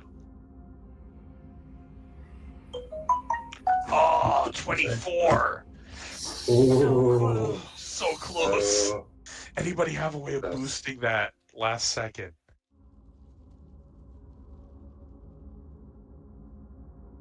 Oh man, of all the times I've wanted bardic inspiration, this is one of the very few. You guys are going around the floor, like tapping and stuff, and the eyeball is like slowly moving between you, like looking at you guys, and it does eventually give like a almost like a what are you doing? I'm gonna look at it and I'm gonna be like, I'm gonna point at the pool, and I'm gonna make a fist with my other hand. I don't even have a camera set up to my computer to show you the hand gesture I'm making. And I'm gonna like push my other finger down through my fist, like drilling into something, and then I'm gonna like a bowl of water motion down into a small space. So like sort of trying to mime the idea that if there's a chamber below us, I'll punch a hole in the bottom of the pool and drain the sewage out from under it.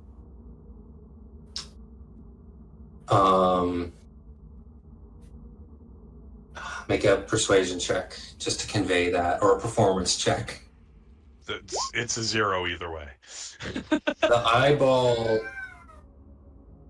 completely does not understand you at all, but it moves after you do that, and it looks at you for a while, not uncomprehendingly.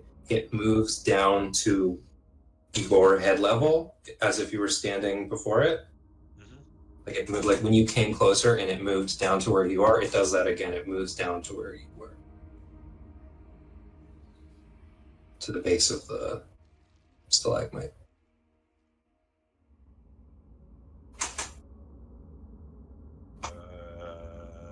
So we don't find any chamber beneath this one? No. So this won't flush clean without emptying it. So I understand what you guys wrote about. The eyeball is hovering around the bottom of the stalagmite and looking at Bert. Does it have an expression now? It's wide open, and it's looking at you, and it's softly kind of making that noise, and it's down near the base, where it was when you were closer. How thick is like the top of it? It's pretty big at the like the middle or the top, because it's a stalagmite that becomes a stalactite again. Oh, it's thinnest. It's thinnest pillar. at the middle. It's a full pillar. Yeah. So I can't like. Yeah, I was just seeing if I had a backup plan handy.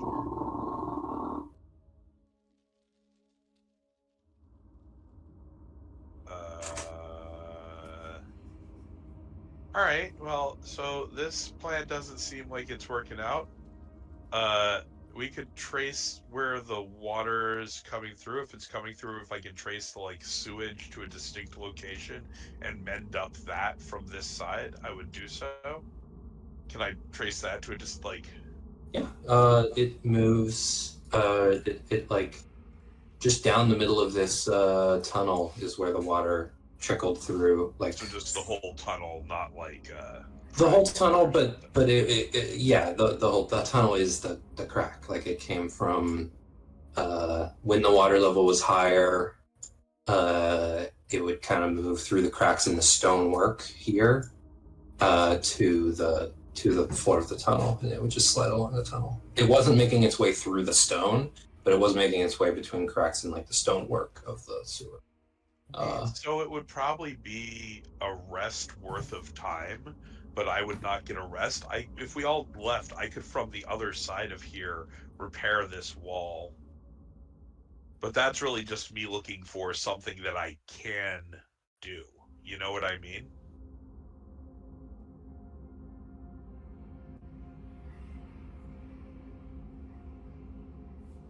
We don't really have anywhere we can siphon it to. That way we can kind of fix the contamination, but we're really going to have to come up down here and do a lot more repairs in order to meaningfully fix it for the long term. And it doesn't, I don't know what's going on with it. I don't know if it's trying to communicate with us more because it's getting more comfortable, or if it's making more noise because it's becoming less comfortable. It's looking, it has been lately, it does like occasionally make a noise more than it had before, and it's looking at Bert, and it's still hovering like down where Bert was when he was like over here. All right, I'm gonna come back to that spot. What are you trying to say, big fella? A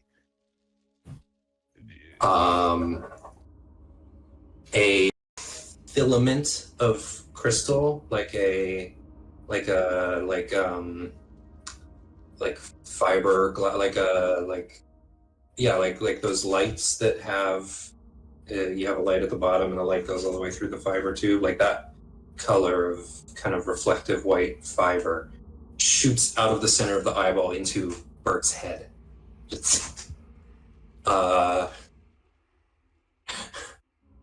Bert, you get a wash of images that you can't like understand at first, and then the filament like shoots back into the eyeball, and it floats up kind of away from you. And as you're like reeling and processing what just happened, you have this image of, in your hands, your hands, your like skin hands, you're cradling a little pile of precious pearls, and these pearls are souls wandering through the dark. You look around at the orb-shaped chamber that you're in, and overlaid over what you're seeing for a moment, like you're seeing stars, like you just got hit in the head, you see kind of a flash of a beautiful geode with huge crystals, a home for millions of years for these things that will never be. That ship has sailed. This geode has been punctured. It will never be a geode. And you don't know what to do. And you being this, whatever this stone is.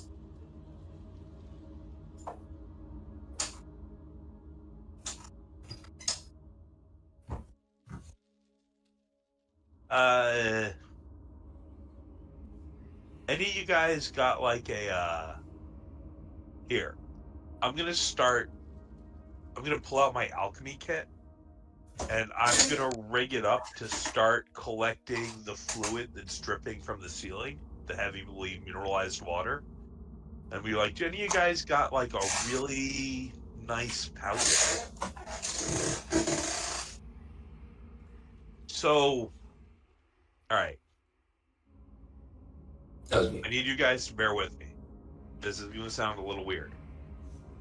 This thing needs us to find a different geode spot for its babies. I know it looks like it just stabbed me in the face, and it did.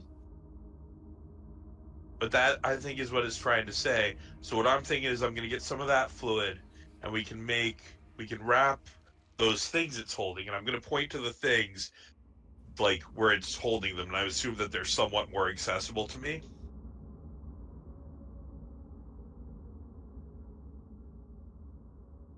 Am I on mute?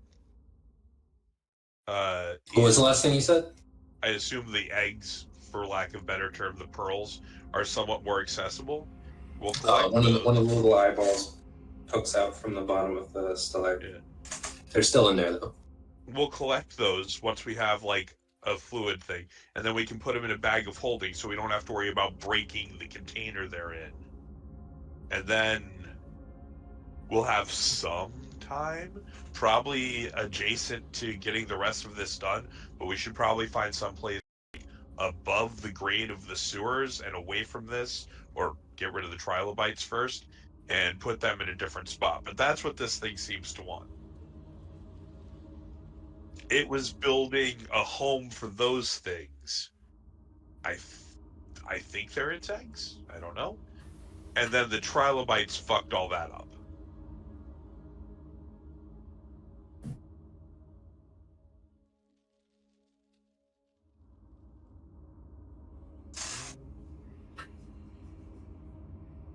All I really need is a nice pouch I can make into a bag of holding. I have this alchemy set that I should be able to make a big enough jar out of to hold those eggs with the stuff. We need some time here, which we could use a break anyway. And then, like, once we have enough of the juice, we'll get the eggs, we'll make the I mean, we're going to need to be here for a while to make the bag of holding. We'll make that, and then we'll get going. Would that work? In your mind, you saw like a small handful of like 10 or so. Well, I'm planning pearls. on putting this small handful of things into a sample kit from the alchemist kit, and then the bag of holding is just so that doesn't like get crashed when I fall down, or Right. or cooked when I get fireballed or something like that. It's more that's just like an exterior layer of safety. It seems like this thing's needs to be managed slightly more delicately if we're going to successfully do what it wants. It's just saying what it needs. I'm gonna look at it and like tap myself on the head again. The eyeball moves down, and a filament like slowly comes out of the center of the eye. Oh, this is so much more creepy slow. So much more. It can't understand me as I'm saying that. Yeah, it thinks it's being nice. Yeah. But it just... And then once, I assume it reads my mind. Does it? No, basically... it's opening the way for you this time. Alright, so I guess I move my forehead to it. Mm-hmm. And like, I'm trying to get it to understand my plan and signal if that's correct and workable. It understands you. You want to help? I mean, it gave me a whole bunch of images, but it's been alive a lot longer than I have, so I think I would hope it could comprehend my thoughts more easily than I can comprehend its. Yeah, it can. I think I'm just trying to think of what to say. Just move the fucking eye up and down. I'm sorry. You can take that literally as Bert's thoughts. So from the henceforth, if it needs to say yes, it will do. It can do this, and no, it can do this. It's absolutely perfect that I was on another window at the time. You're telling it that your plan is to what? Package the pearls it gives me in some of the mineral water in an alchemist thing, and then hold them in an interdimensional space as a safe space till I can move it into a different mineral spring. Because I feel like that's important in character. But yeah, I don't know. The stone. It needs a geode. The stone tells you the geode. It is essentially the geode, and it would like to leave here, but when it leaves here, it basically will die. The geode is done, but these pearls, and it shows you that these pearls are not its babies. It took these things in, whatever they are, and it wanted to create a place for them, and that place won't be. And so you see like what it's been thinking before, what its other plans were. Basically, what it was going to do is it was going to release them into the earth beneath it. And it wasn't sure what was going to happen to them. Basically, it was going to fail in making a home for them, but let them leave. And then it would die. It can't do that while the pool is here, though. Yeah. Oh. Well, my plan is to try and replicate the circumstances it was in by finding a mineral spring that's not sewage contaminated. Should I avoid a mineral spring or just find someplace safe in rock? Or should I avoid a mineral spring or seek one out?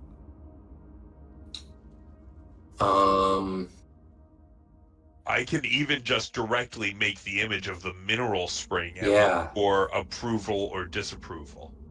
It feels like relaxed and at peace in the mineral spring, but it suggests to you that that these things don't necessarily need to live in a geode or whatever. It just wanted to make a place where they could become something beautiful. Eventually. Oh, okay. So sell them to a wizard. We'll be fine. All right, cool. Out of here. Grab them and run. No, I'm kidding. It does, though. I do not send that message. It very falteringly, like hesitantly, there's an idea that comes through the filament and like almost backs up again. And you it's like you can tell that it wants to offer you the pearls, but it can't bring itself to.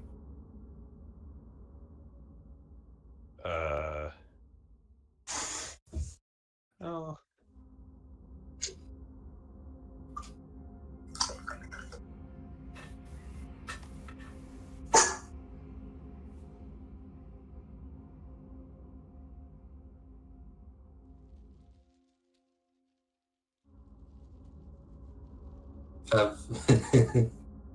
Pretty close.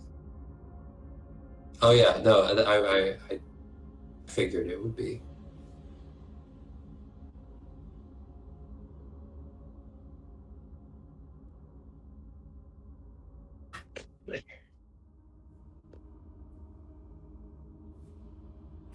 Well,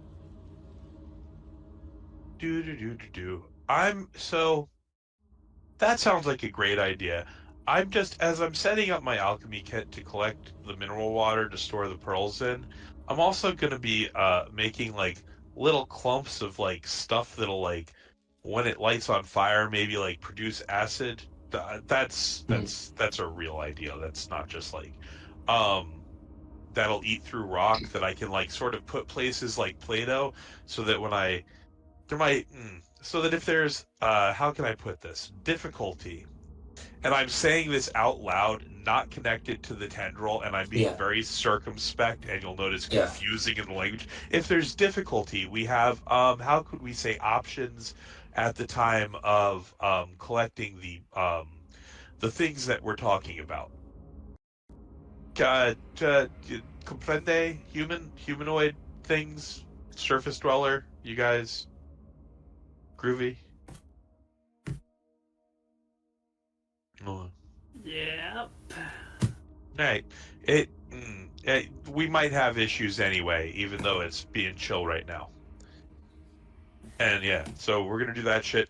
Can I get a rest in while doing those various things? No. But okay. Is there a specific time listed on any of the stuff you're doing? The reason I need a rest is for the infusion of the bag of holding. Okay. You could also instruct some of the others to do something, and like if you guys want to take a rest, like doing some of the stuff that doesn't require a skilled artificer to do, or is all of it artificer stuff? It really seems like almost all of it's artificer stuff.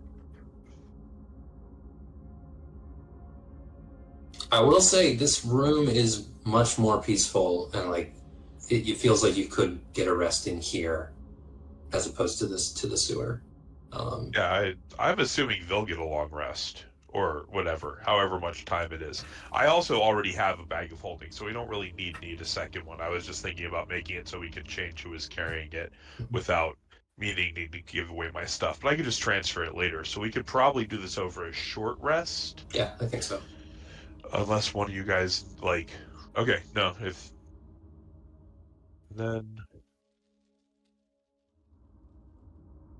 it's just the time collecting the drip, and I gotta mix up that other thing. I think I have a treatment I can put on the pillar that'll make it easier to collect the eggs. Like I said, it seems like this pool is not refilling with sewer water at the moment.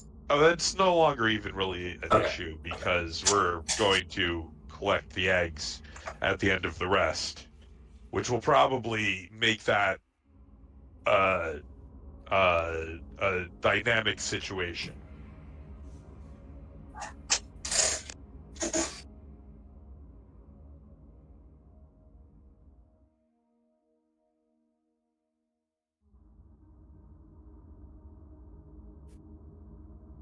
I don't know. Maybe I know. Does a 25 take ring? Yeah, you.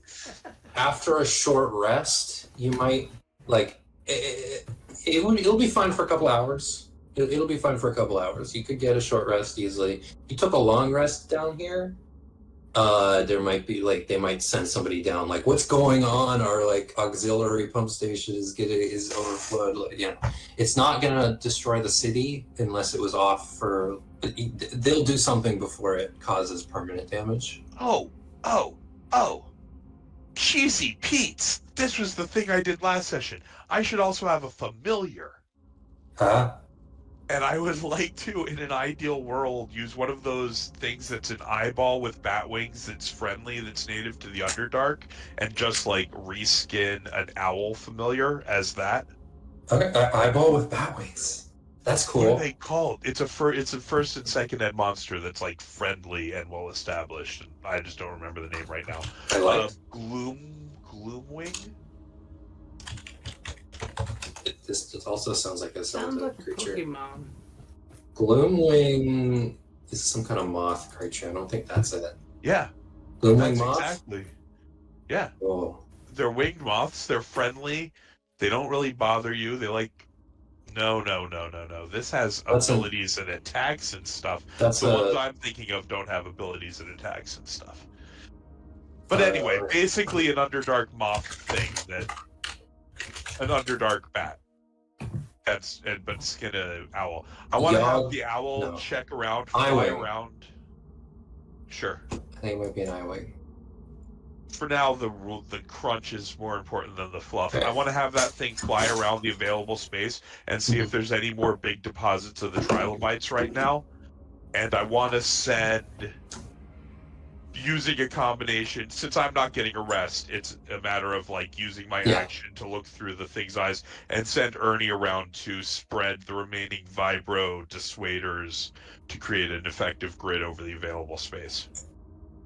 Yeah, across the upper levels, no more active nests, and Ernie can cover everything on those upper levels. If you want to, are you also exploring these lower levels past the falls?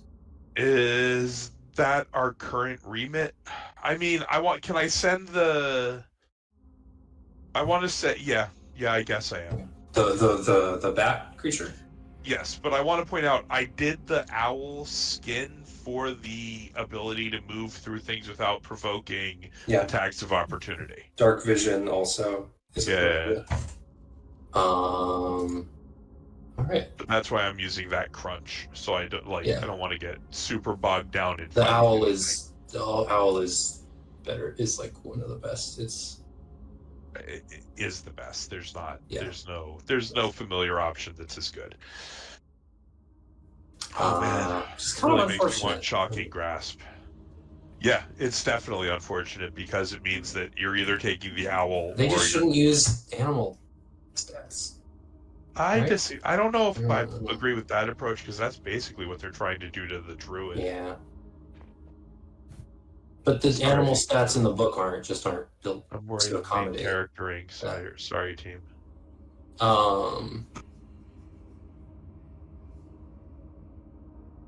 I'm trying to think. On the lower levels, the bat, make a perception check for the bat, eye wing or whatever.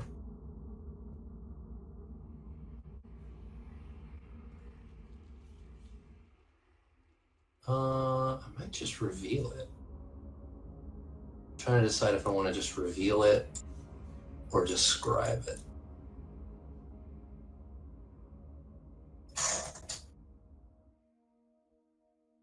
You know, I'll reveal the whole thing for now, but I'll leave the fog. Maybe I'll take the fog off, but for now, I'll reveal the lower level with the fog intact.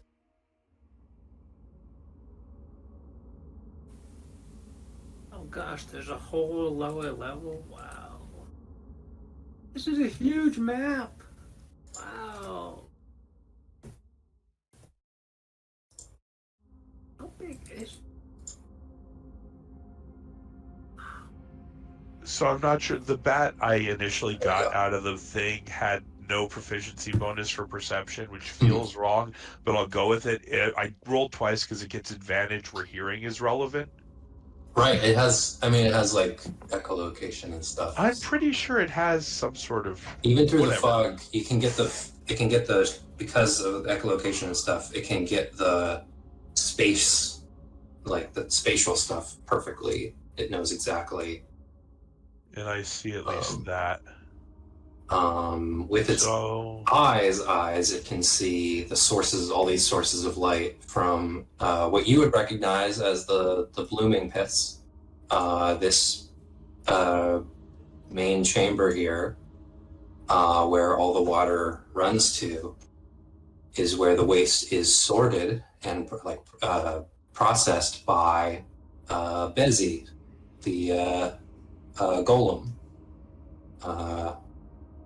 And with the little bat eyes, you can see in the fog the rough shape of this construct moving and doing what it's supposed to do. It's gathering stuff and pushing them into the blooming pits where waste is digested by like an algal bloom. Am I correct in thinking that I'm seeing multiple nests? Is this a nest? Yeah, that is. You instruct the bat to fly over there, and you can see a big barnacle. I meant to use owl. I just thought one thing and then typed it because I'm special. I'm calling it a bat because it's an eyeball with bat wings. Oh, okay. Or at least you're describing. I don't mean it's a bat. No, my rolls were for bat because I looked up the wrong creature. Right. But it's fine. You can see a big barnacle, like the ones that you found over here, and lots of little eggs around that. Good news, everybody. Good news. So do I see all this stuff too, going in and out of the tunnel? Those are dead. Oh, okay, good. Because I was a little worried that we were. Yeah. I haven't gone through and put an X on each one of them, but all these trilobites are dead. So, remember that big misty waterfall area thingy, guys? Uh-huh. There's bunches and bunches more of these down there.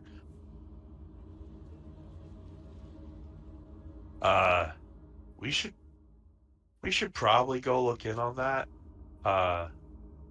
when we're done here. Yeah, I think you worry also that if you sent Ernie alone down there to place his little thermocell, it might be his last journey. I'm less concerned with that than just simply losing all of the other thermocells. Yeah. But I want to place this grid over here, but I do not want to send Ernie any further unescorted. Okay. You are correct in that, and then I'll fill in the other spots over here as we go. Give me 1 second. But I also think I need to chill the fuck out for a bit. I think over the course of a short rest, you can. What was the? What are you doing over the short rest again?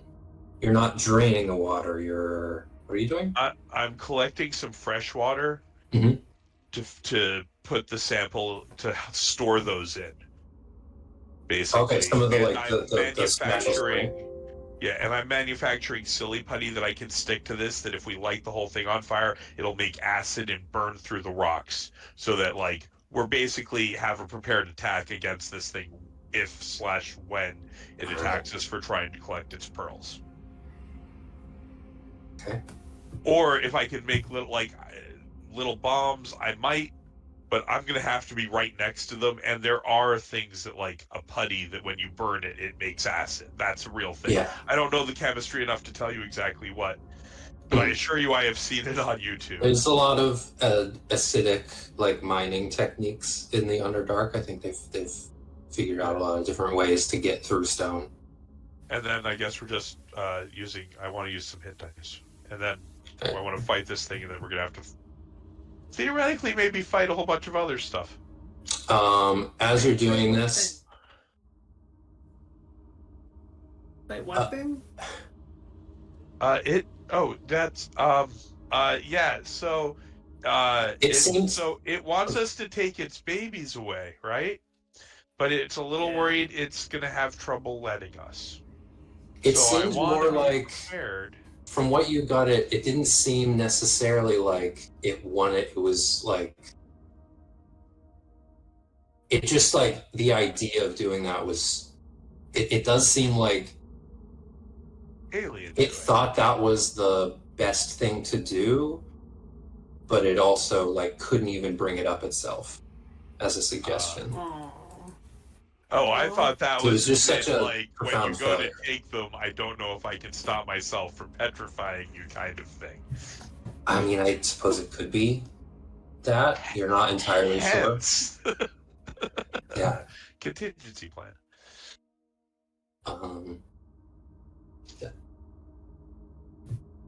Let me burn some hit dice and let me have Ernie get back in here and use a couple of more of his repairs. Oh, and I'm still drawing stuff. I don't want to be drawing stuff anymore. No, Ernie's good. I could use some hit dice. Oh wait, I don't get a short rest. Huh. Depending on what yeah. If you're making a bunch of bombs and stuff, no, I don't think so.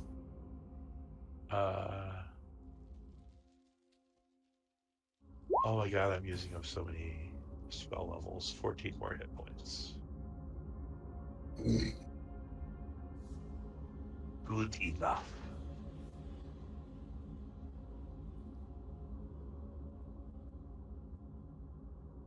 And I need an owlie. Can I summon an owl? No, I don't have DM powers. Can you summon me an owl, por favor? Yeah, okay, I'll figure it out.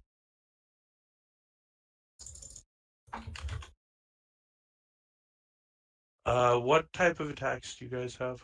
We might have to fight this, so I want to be ready to.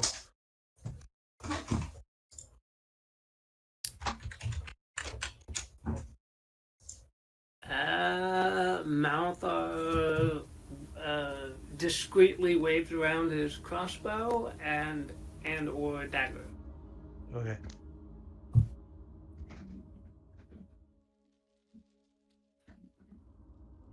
So when I feel like I have enough, when the vibros are placed, when the preparations have been complete, and you guys have finished your short rest, we should initiate. Where do you want to position yourselves? Like, I feel like I need to be here. And I'm going to be riding Ernie. If you come back over after, like, you've been doing a bunch of stuff in the cavern, placing things and things, the eyeball does come back down to where Where basically to talk again. Yeah. No, I'm gonna ride Ernie, and Okay, it goes up a little bit.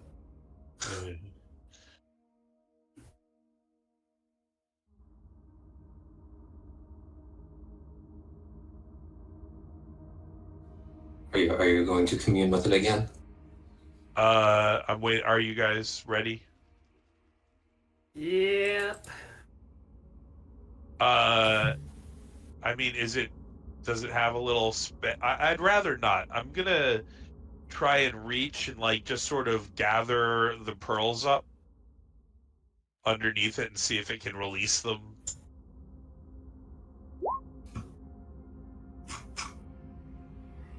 Okay, that was an insight check. You're trying to do what? Like gather the pearls that it's trying to give Pearls me. are in it.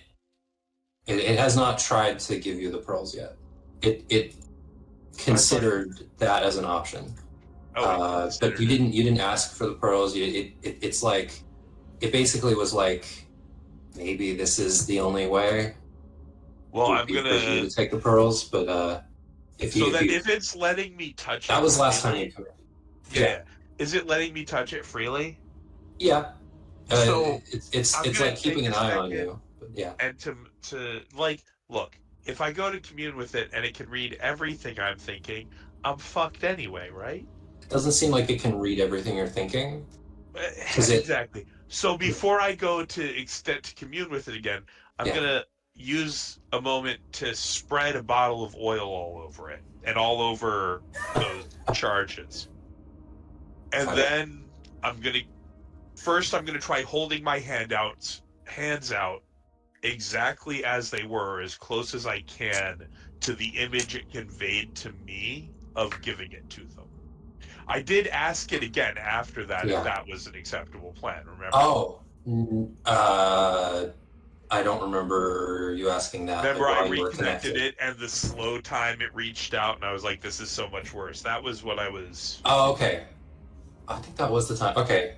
Well, okay, so you commune with it again, and you bring up the idea of taking the pearls. Do I have to recommune with it? I did already do that. I don't remember that happening, so... I proposed my plan of gathering them and bringing it someplace else, and was looking for approval, disapproval. Okay. Well, let's do that then, because I didn't do that. Okay. Because I'd rather not connect to it now that I have prepared myself for the possibility of destroying it. Okay. I see that I just don't remember that. That didn't happen to me. That might have happened for you, but that didn't happen for me. So I understand. If you ask, should I take the pearls? And this is this is hard to do because there's so much talk of like we've had so much talk about war prep. If that hasn't happened yet, the answer may be different. So are we saying that hasn't happened? When I connected to it the slow time and I proposed the whole plan about removing them in the mineral oil in the bag of holding to keep them safe. Mm-hmm. Like I thought I was checking, are these containers okay for my plan to remove those from this place? Let's take a step. And then remember I asked it if it wanted it in a spring, and it said it liked the spring, but it didn't need the spring. Okay. Yeah. Okay. For some reason, I remember mentioning you taking the pearls after that had happened, and then we stopped communing. So let's just take a huge step back. All right. No, you can all do your rest. That's fine. You don't need to undo stat stuff. You have made no bombs. You have spread no oil. None of that's happened. Scouting can happen. All that. You float the idea. You're asking this thing. What are you proposing to it? Removing the pearls from this place and finding some other place for them, finding another place like this for them. And then you were like, the geode was just so... I didn't say anything. Beautiful. You asked that. Just reminding you the content. Yeah.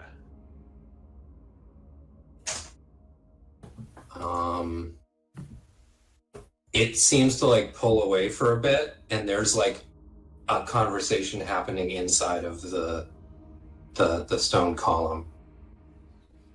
And when it comes back and sends a message to you, there's like a weight fast of thought that like pours through the filament, and it like weighs you down. It is trying to impress upon you the responsibility of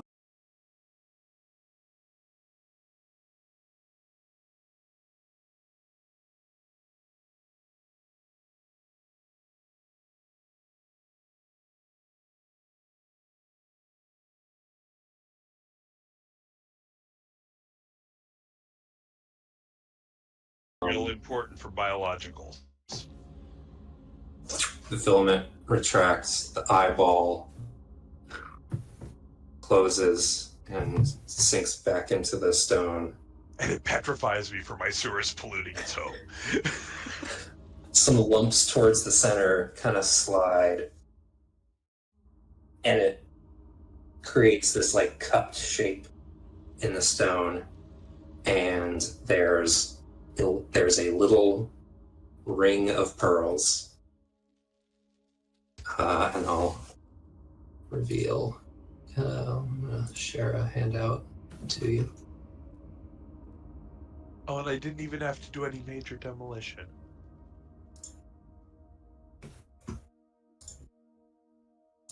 Ooh. Whoa. So I get that into a sample container in the mineral water. Package that up, put it in the bag of holding. The eye like kind of opens again, looking extremely weary and faint. And it just kind of opens its eye again and like looks vaguely through you, like into the middle distance, and then it doesn't recede back into the stone, but suddenly it's not an eyeball anymore. It's just an impression on stone that kind of looks like an eyeball, and in an inexplicable way, just the life from the stone is gone. It's just stone. Some like eerie glimmer that this place had that was like kind of there and kind of not. There's some like spirit to this place that's gone, and now it's just stone.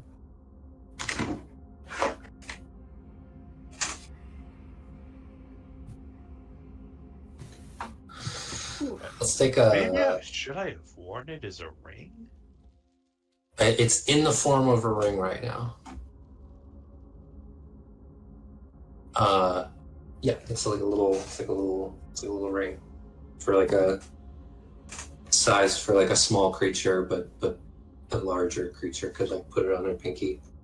The pearls, if you wanted to, it seems like the pearls are separate from the ring material. It seems like they're like pearls on a ring made out of like fiberglass, basically. So it's kind of brittle, but it's also so it is better in the sample. So am I overthinking it, putting it in a sample jar?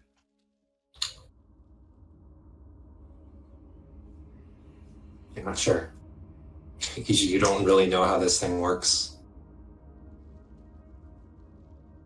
Okay, does that mean I can get a short rest and not spend a second Yeah, level spell you slot? guys, you could take a short rest. I mean, basically like back-to-back short rests, but you know, just take a slightly longer short rest. No. You Like, can get one could I too. take a short rest? Like, I didn't get the benefit Oh, of yeah. it because I was, getting ready to murder this thing. Let's just take a short rest. Yeah. And let's take a break too. 10 minutes. Sure. See ya. Boy, Ian, this is heavy stuff off of just a little tiny passageway. I mean, I wasn't sure if you were going to go in there.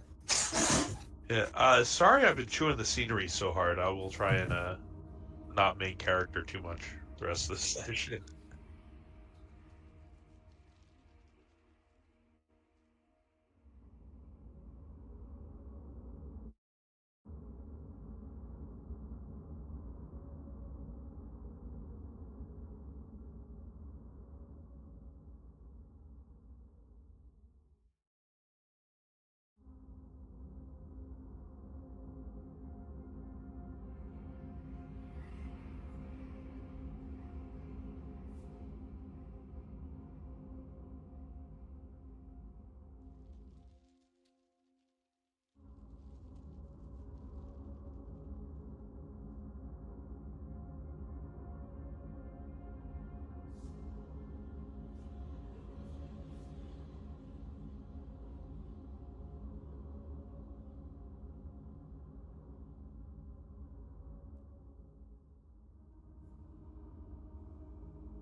Hello?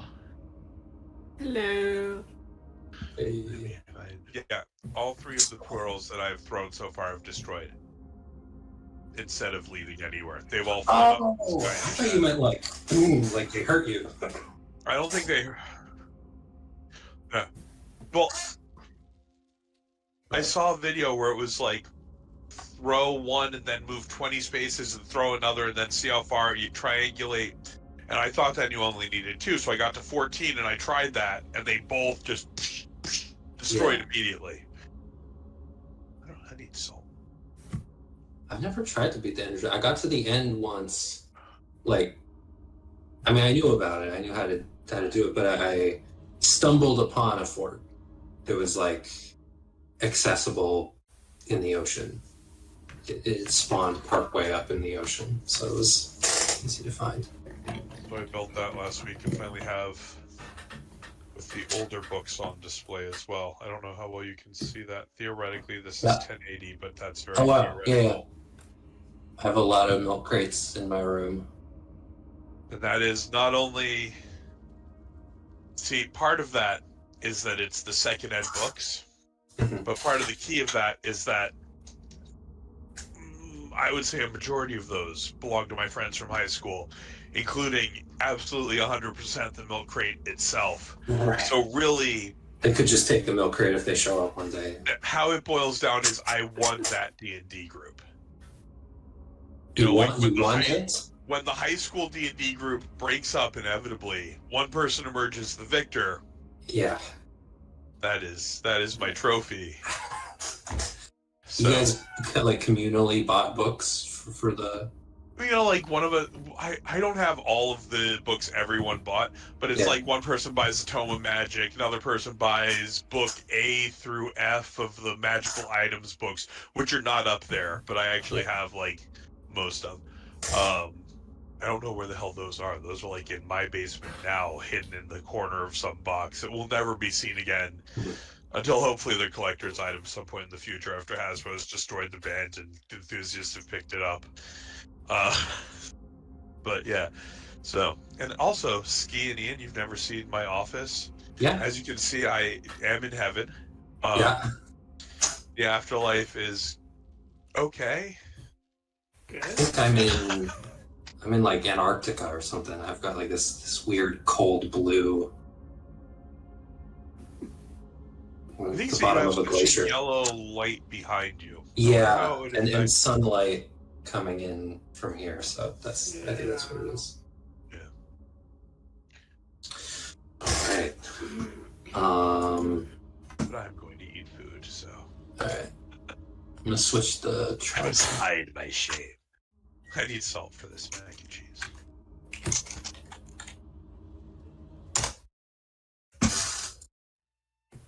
What would you like to do after your short rest?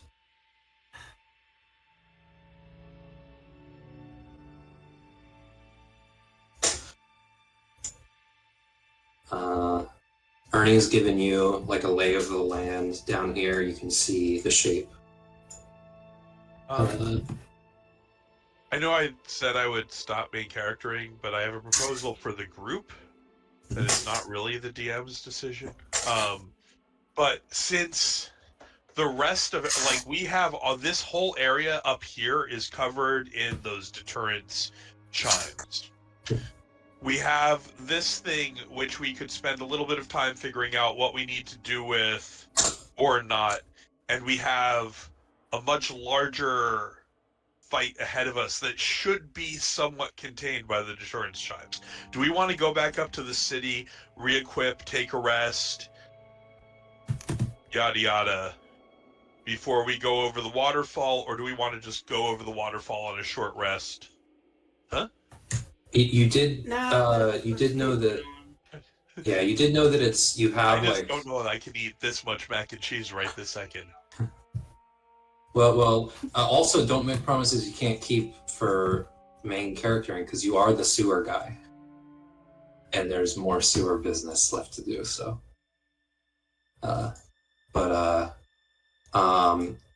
It's not like it's not so urgent that you couldn't like go up for a lunch break, but the trilobites are burrowing much fast. It is a pretty urgent problem because normally the trilobites only burrow when they're when they have eggs, which can, they don't constantly have eggs. It's like seasonal.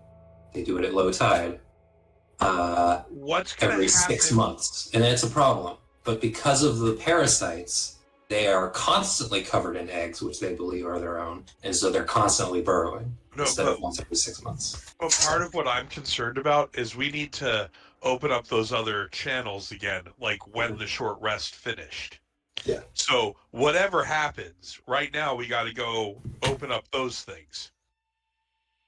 So then, is that gonna You'll have to open those.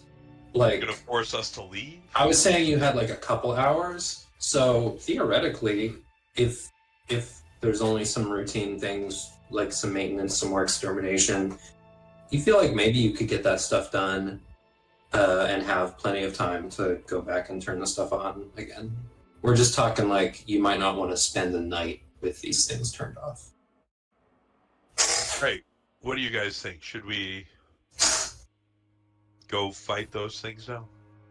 Or, let's keep going. I kind of want to... What is going to change in this fight if I open up the things? You're not sure. It's the water level on the lower level probably won't change much because it's controlled between the upper level and the lower level by the falls. So not much. So could I just have, before we go ahead, just have the robot go open those up while we wait down here before we go? Just because if we go down there and die, and if we don't open those up, then we've created a much bigger mess for everyone. You've detrapped this right side where the skeleton is, so you can just go up that way and not have to worry about the bridge. Yeah, so I'll send Ernie up. But also for the time being, I'm going to continue riding him. All right. Once he gets back. Off camera. I send Ernie up, he uncranks everything. But then once he gets back. All right. That is not the joke I'm making.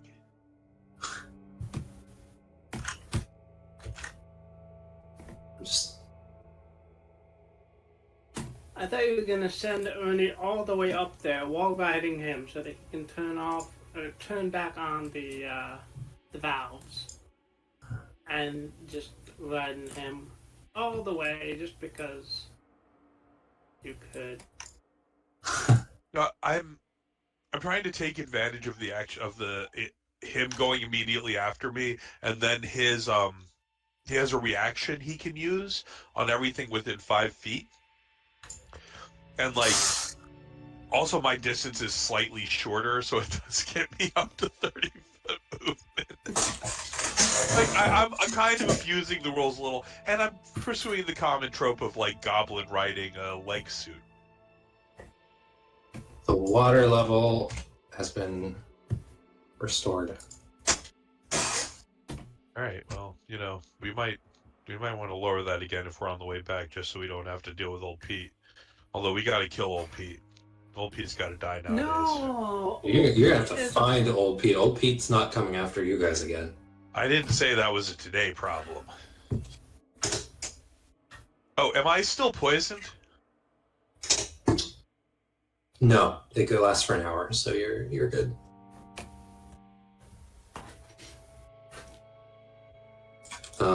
Into the fog. You know what though? Actually, I do need Naidaadi and Naidaadi and Ernie to make Constitution saving throws.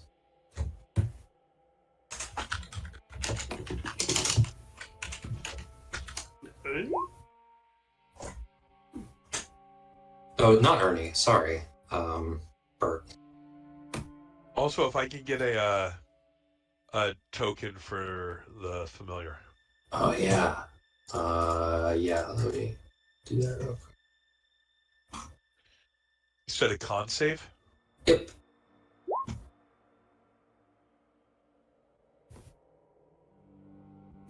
What did you guys roll? I'm on a different page right now? 19. 20. You both are fine. Don't worry about it.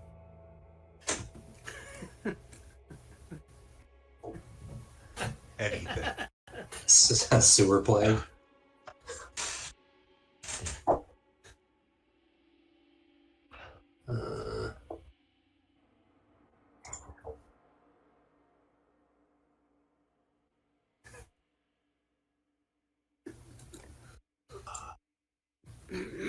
Making a token real quick.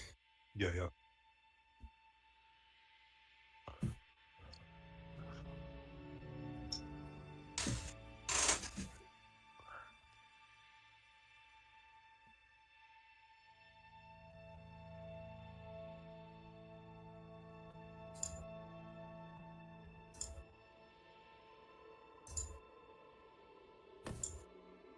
Almost there.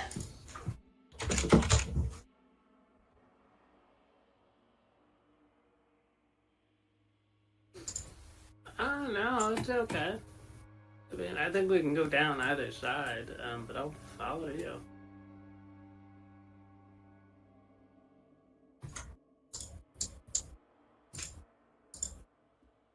Oh yeah, what's your See marching that order? weird? Did you see that weird bat thing that was following Bert around? Creepy thing. Just... Yeah, this'll do for now. I think it's gonna be huge. Hey, yeah, Bert, there it is. Bert, is that moth thing Holy bothering shit. you? I can shoot it. No, that's fine. Okay. Oh god, that's creepy. Oh, I can't grab it. Oh yeah, I'll fix that. Does it? What's the owl? Okay, I'll assign it to owl.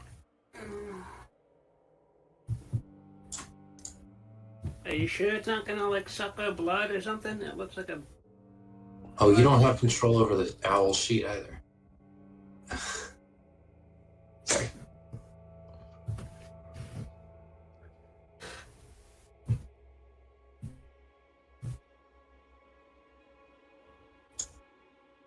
Okay, you should have control over the token. Alright, cool. Alright, what would you like to do?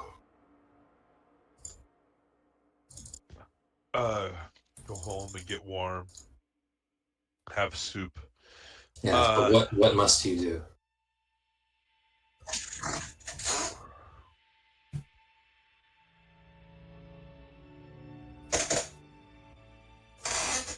Well, that's how we got that sewer swamp sickness.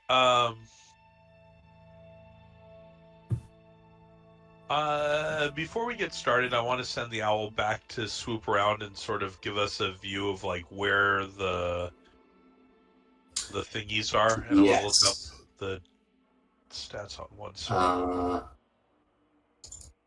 There's what was the perception check before? There's no way for us to I guess make another perception check. Excuse me, for the owl. Yeah, that'll be better because now I actually have an owl perception check. 18. There's a big barnacle there. There's a big barnacle here. There's a big barnacle here. There's a big barnacle here.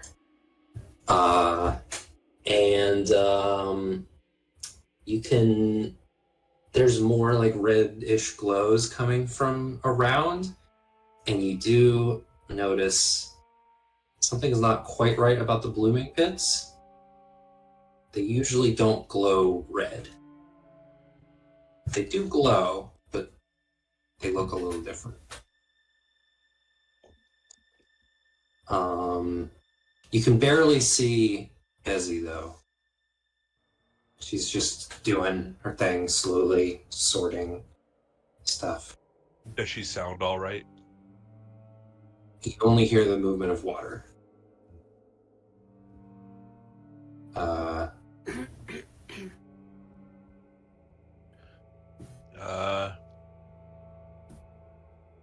But you can only see any of that through the bat by sending the bat down. So I didn't see where he was blipping, but I was also like knee deep in character sheets. Yeah. Did you guys see where the blips were? Okay.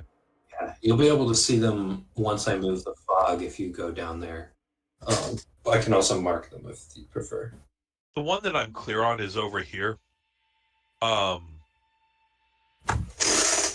You can't see it from where you are, though. Only if by sending the bat down. We could also just, like...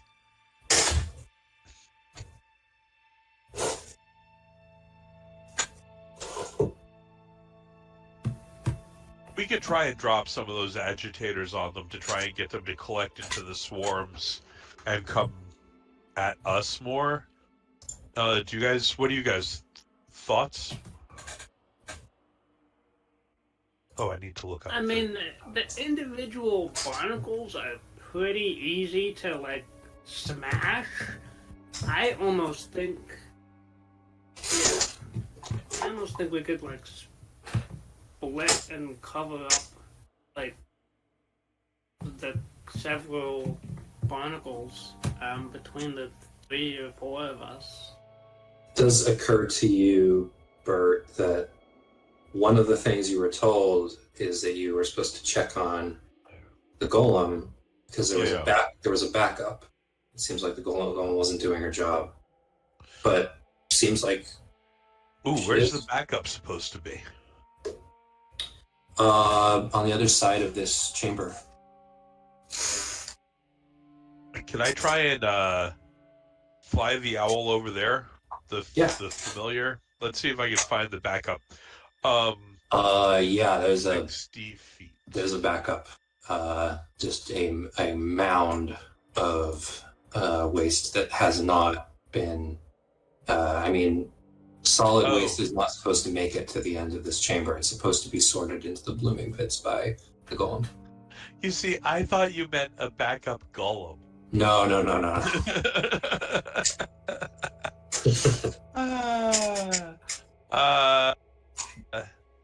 And you can also, the bat can also see blue patches of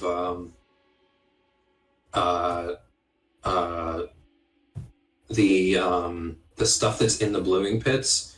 You don't have proficiency in nature. You're not like a biologist, but you know that it's some like combination of like fungus and like algae that work together, like a lichen. It's like a cocktail of microbial life that is extremely efficient at breaking down waste, and that's what's cultivated in the blooming pits. But there's a lot of it growing just out in the open on the mounds of waste that are supposed to be in the pits. Yeah. That's what the blue stuff over here is, by the way.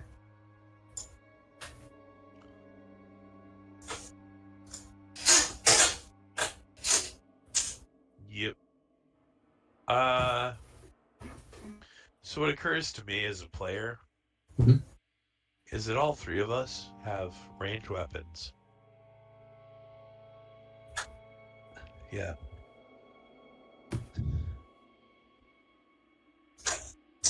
Oh man, I could have done away with your ammunition requirement by doing the other thing. Whatever. Too late now.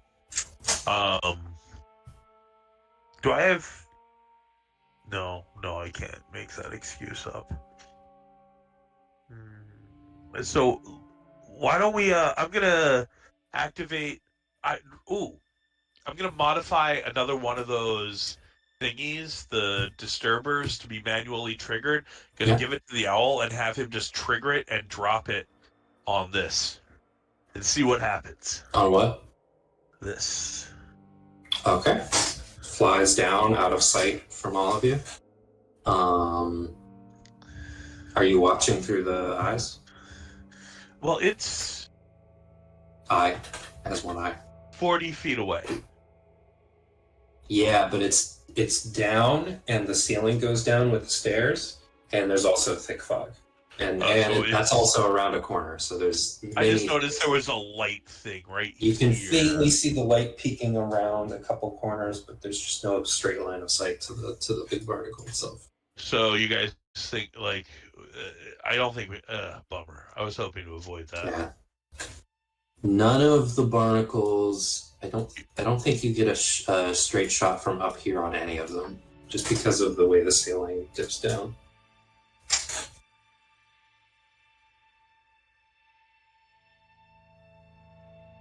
But and the barnacle, the trilobites totally did not set off the bear traps, correct? The bear traps were non-effective. They were semi-effective. I mean, you did see some dead trilobites that were in bear traps. Any of the traps that you could see before triggering them or before finding them had been sprung, and some of them had trilobites in them. But they didn't seem extremely effective. What do you guys think? We bum rush that one first, I guess? Like, I can't, like, given the circumstances, I don't feel like we can avoid having to go down there. Then do we just... Yeah. Alright. I'm gonna... Should we roll initiative up here since we're trying to get a surprise round on the first nest?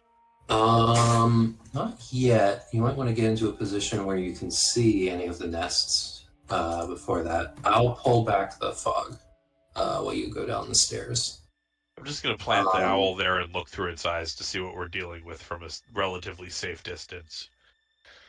I'll just say, when you've been down here before, now that I've revealed the room, generally what you do if you have maintenance to do on the golem or something like that, they've got these boats here.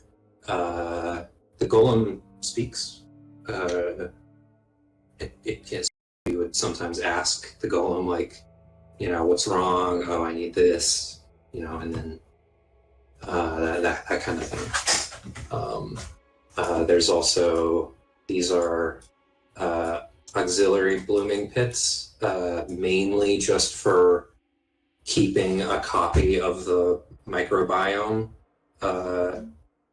in case it needs to be, like, in case one of the pits is contaminated or something or goes sterile, you can pull more bacteria out of that. Looks like most of the boats have rotted away, and one of them has a whole nest growing out of it. And obviously the backup, none of this is supposed to be here. These, like, islands, those are not supposed to be there. That stuff's supposed to be in the pits. And yet, the golem, you can see it scooping stuff up and putting it in the pits. But that only matters if... Can it verbally take orders? It can. What's its name again? Bezzy is the nickname that people in the sewers have taken to giving it. Hey, Bessie, get over here. It's everyone can see, like, there's some movement in the water over here and a faint glow. Where are you guys right now? Because you're not up here. I actually, given what we can see, I think we should come this way instead of the other way and deal with this one first. Because if we go over here, we're going to be in proximity from these two. Isn't there fog, though? Can we actually see that fog? If you came down one way, I suppose you'd be able to see, and then you could go back up and go around the other way.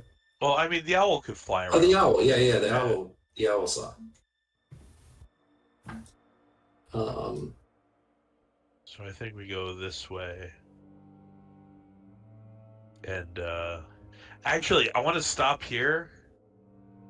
This is going to kind of be a pain in the butt. And I want to get the trinket that goes to set off Well, there's no pots marking traps down here, are there? Do I know there to be traps down here?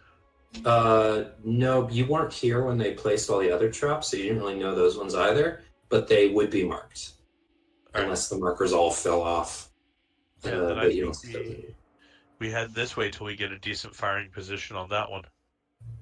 but you shout out to the golem. Yeah, I want the golem to come over here so we can try giving it instructions to help if a fight breaks out. Yeah, all of you saw this like movement out in the water and a faint glow. Whatever the source of the glow is, kind of stops and moves around and then sinks back into the water. And there's a kind of bulge in the water as something large moves through the water this way. This glow under the water. Yeah, we're totally not gonna. That's not gonna screw us at all. Moves over to the edge here. Does everything seem? I'm gonna write. Oh yeah, okay. If you would like me to tell you where, you know that it won't be able to move as easily around all these. It could, but. But is that like how it normally is? It can, yeah, coming to like between, because you know that it is. Okay, well, I'll show you what it looks like first. Rising out of the water like bulges up, moving against gravity, in a big bubble of water, and in the center of it, there's a faintly glowing orb. There's a copper chain fixed to the orb, and hanging from the orb.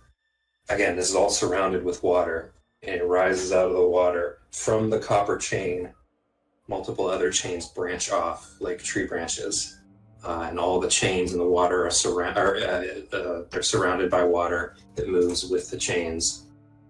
Bezi is a golem primarily made out of chains and a stone orb, but has the ability to move water around its body. And so it's somewhere between a chain golem and a water elemental.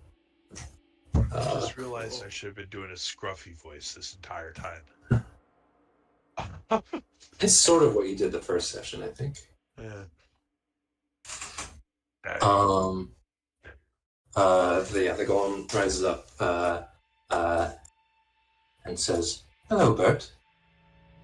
What's the problem down here with all these? You see the trilobite things and the parasites? Everything okay down here?" "Oh yes, there have been a lot of trilobites lately. They haven't been interfering with my duties, I don't think." It seems like this isn't working good. Looks around. "I'm afraid I don't know what you mean." "Oh, there's a big pile of shit over there. Big pile of shit over there. Trilobites over there. Make a Big tinkering pile of check shit over there. with intelligence. Oh, what? A tinkering check with intelligence. You can do investigation. Yeah.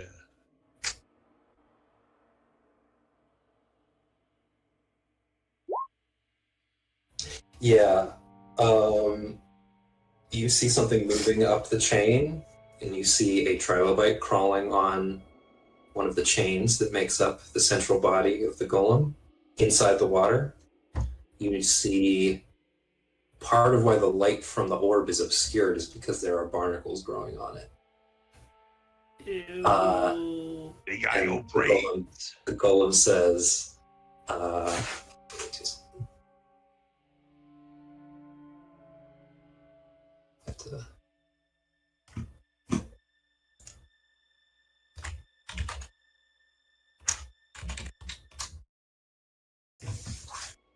"I'm afraid I don't understand.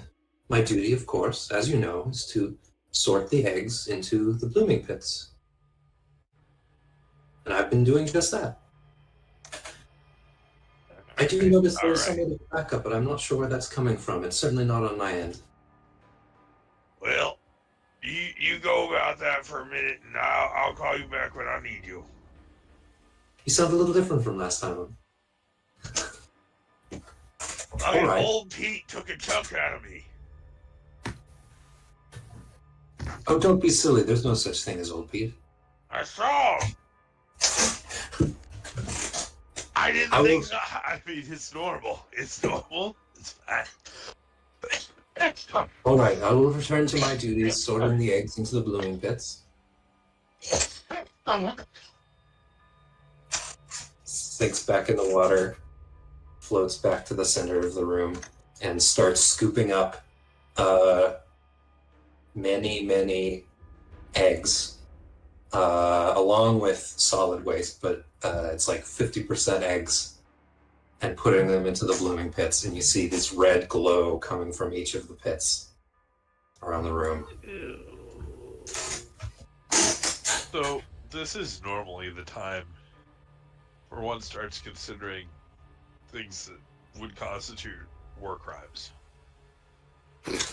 You also were instructed to not damage the sewer and the essential operations of the sewers, which, of course, include the golem. Little chlorine never killed the sewer.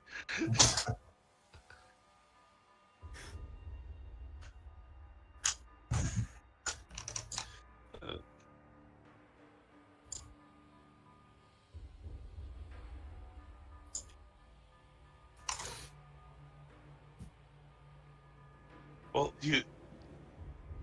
that's just a really big pool. And that's a lot of blue pits. And that chain golem is almost certainly going to attack us. I think...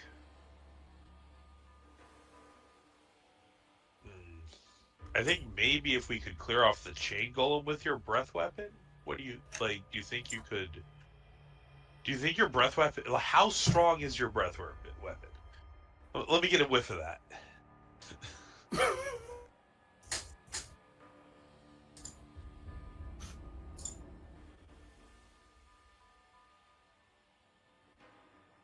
Can you still have them? Well,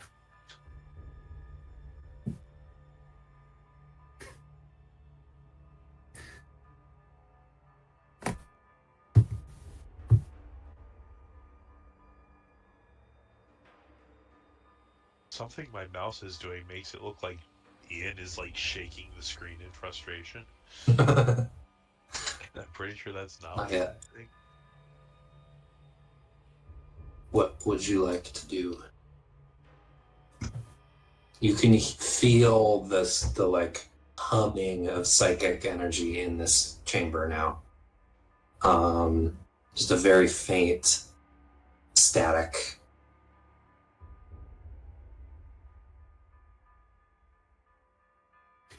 Maybe if we go after the large barnacles, it'll help the that golem there shake off whatever control. Ooh. Cheek. Yeah, well, it's. I don't know any magic. I just build stuff. No, I'm kidding.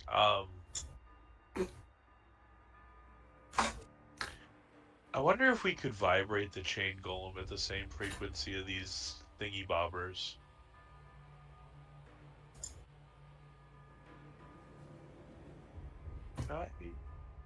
Like...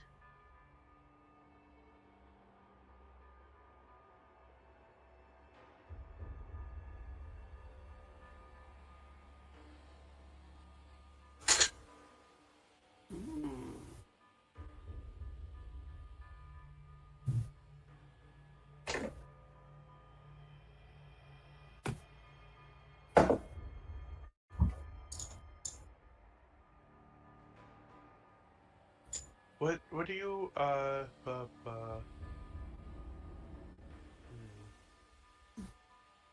How much longer can you guys play, by the way? Because obviously this is the last thing. But, if it's a big fight. Okay.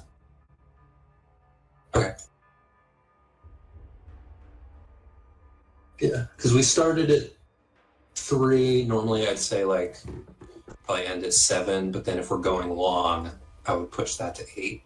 But I don't know if all you guys are okay with that prospect. I could go may until need 8. some breaks around 7-ish when my kids are going to bed. And once that's navigated, I would be okay with late. Yeah, it's like a second break and then going to like 8:30. Like that kind of like going long like that with a second break. Okay. I just wanted to check if somebody had to go like at 7, I would say let's just make it a 3-parter. But let's keep going. Can I tinker up with one of these to make it so, like, if this is the frequency that repels the trilobites, theoretically, this is me as Dave. Mm-hmm. You would use like whatever was impelling the frequency, the hammer on the bell, and then whatever it hit would be motivated with that frequency, and then we would just need to find a bigger energy source to make it louder, such as one of my ammunition shells or one of my friend's attacks. How much fiddling are we talking about making a device that can actually do that in a period of time that we can hang out down here now? There's one thing in here that you think could help with that. Feel like this golem has a power source that's fairly flexible, and the golem is the thing that it seems like the golem could probably help you with that if they were willing to. Vibrating the golem, that actually could easily work. The golem is basically a big magic item that is intelligent and capable of working with other magic items, similar to how your Albert or Ernie works. He probably took a little bit of inspiration from this golem for Ernie in some ways. That could definitely work, but it would kind of have to be working with you. You might have to convince it that you have some serious maintenance to do. What's your name, DEPL 9992? What is your name? Naidaadi. How could you catch it up in your thorns, but leave a chain free to attack me when I jumped on its head with, or even Ernie with the impeller? Because it seems like get it over here, trap it, jump on it, make it try and hit me, jump off, or Ernie. Ernie can take the dodge action without me using a bonus action to tell him stuff. Wait, could I just modify Ernie to do this? If he got, like, get Ernie to jump on its head, and then when it slugs him, he'll vibrate the whole damn thing real hard? So that, like, when Ernie gets hit, he'll be destroyed, but it'll make a big noise. Oh. I mean, if you're talking about, like, juicing these thermocells to the point where it's, like, an instantaneous effect, that definitely would not only affect creatures with mineralized shells. The way that you can feel this vibration in your teeth a little bit when it's going, they're weak for a reason. But it could potentially work. It just might not be any more effective than like a firebolt at that point. Yeah, but if we put it on Ernie, we can have Ernie go out there, use the triggerable one to irritate it once it's on that thing's head. And it could be chimed out there so that we're only taking, like, you know, a moderate shatter spell of damage.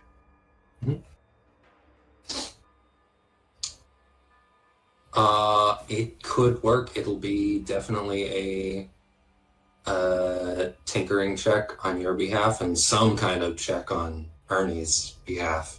and it would be difficult. And that's without any like additional variables. That's just doing it unimpeded. It would be difficult, but it's definitely possible, and if it works, it could be very effective. Well, Ernie's got athletics. What are you thinking? What are your guys' thoughts? What do you want to do?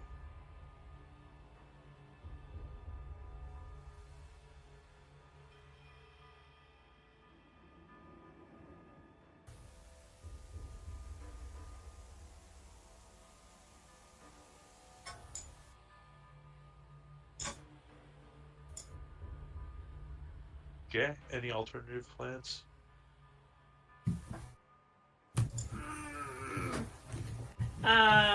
Maltha is just gonna try and shoot at this big barnacle right there.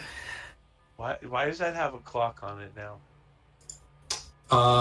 It seems to be active in whatever way the barnacles in that last cave were. It's like glowing, and it has its fronds out. All right.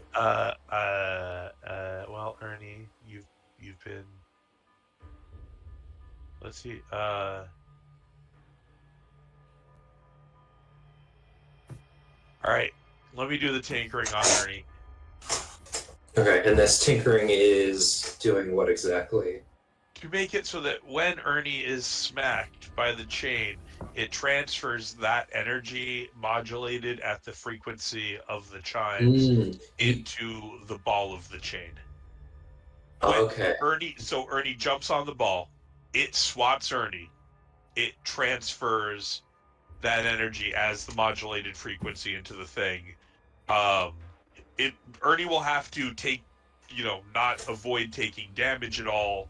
And I leave it to you as to whether or not Ernie can survive such a transaction. But so Ernie can be the chimey thing and can go out there and climb up on it without us needing to be so close when it does that problematic vibrating routine. Right. Okay. So to modify Ernie in a way that he can copy what the item is doing and project that like through, rather than through the air, just like through the chains. Make just a tinkering check. 10. That's good enough that you fully know that you haven't done it properly. Okay. Can I take another try? Or is it I can do it or I can't do it? If someone helps you,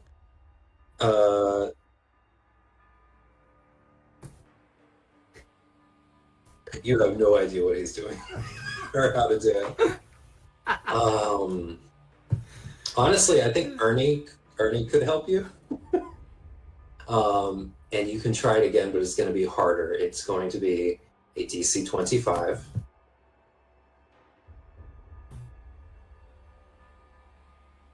Just looking to see if you roll badly, I can throw at the situation. Because this is your second, you're pushing this check basically. You know what? I'm not going to make it harder. It's still going to be DC 20. But if you fail, if you roll below a 10, it will cause serious damage to Ernie. Okay.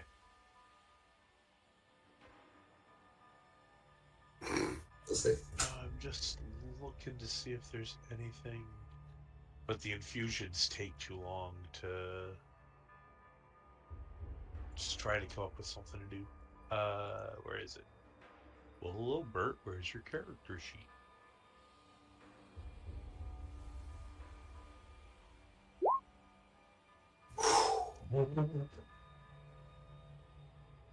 You said if it was below 10, it seriously damaged? Yeah, so it does not seriously damage.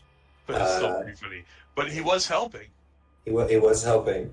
So that would mean it's 22. That is a success. Ernie is like hot. Like you've had the level that he's running right now to make this work.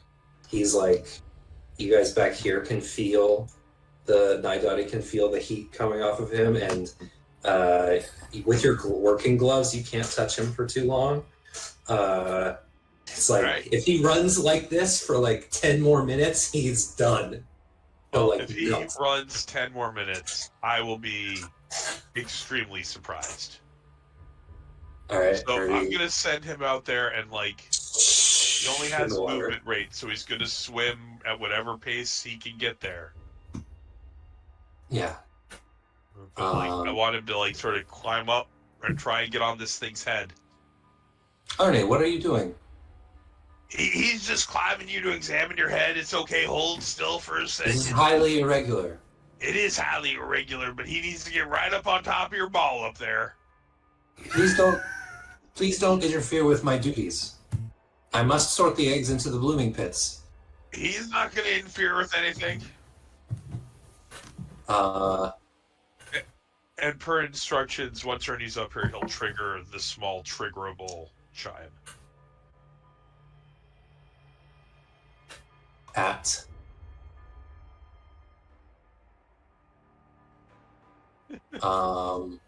He's doing an ensnaring. Also, right. Oh yeah. An arrow. Just saying, probably relevant now.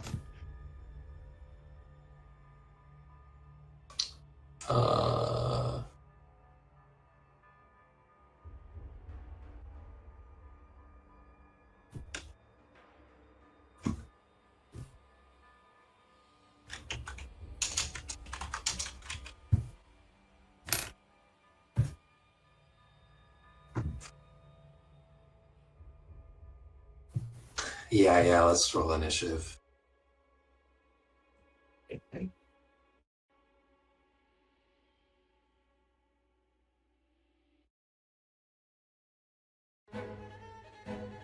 The Ernie detonates puts the device onto the glowing orb up top, and electricity runs through the water in this area. The golem makes this like noise of like it's not a scream, it's just like a glitch noise. It's just not working. And all the barnacles on its body flash red and go out rapidly. They strobe. The blooming pits around here strobe at the same time. All of the barnacles on the golem take like 20 damage from this pulse and are completely killed. But the spell on the golem does not go away, just as the spell did not go away from Naidaadi when the swarm that cast it died. The golem rattles out in its malfunctioning voice, "Do not interrupt my duties. I must sort the eggs into the blooming pits." The light coming from the blooming pits is obscured by thousands and thousands of legs and shells crawling over each other, pouring out of the sides of the pits into the water, and swimming towards you. I'm gonna finish up initiative here. And the swarm.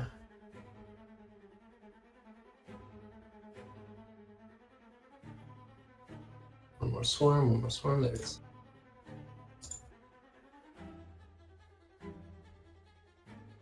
First up, Malthar, what would you like to do? Oh no, first up is the golem. Oh gosh. So the golem, Ernie is going to take 10 points of damage from the pulse. The golem also takes 10 points.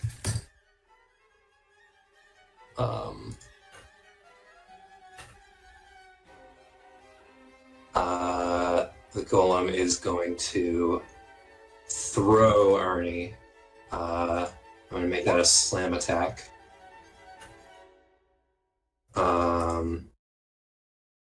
Miss. Miss. All right, so Ernie lands in the water. I'll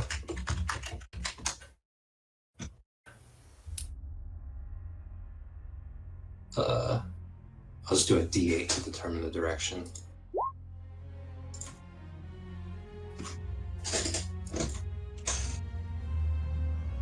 This direction. Is he still Ernie is vibrating? tossed over here. Ernie, no, that function of Ernie is like burnt out, and it's a miracle that he's still running.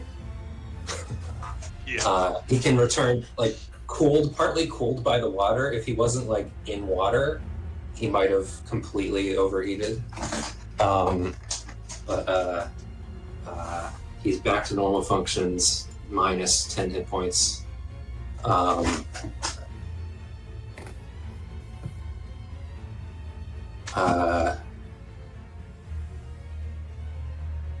So yeah, throws Ernie and then sinks under the water, completely under the water. The glow moves. Wait, how far can it move? The glow moves over here. You asked that to Bert, and Bert, you know that it does have an anchor. It is like fixed to the center of the room, but it has a long enough. Oh, right. Sorry. Yeah. So I think it can still probably. Oh, you know what? No, I'm gonna say that it can't hide right now. I'll make another slam attack against Ernie then. It would have made 2 before throwing him. That's 16. Hit.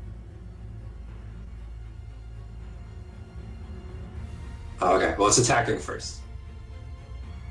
I already rolled the first attack roll. 14 more damage to Ernie.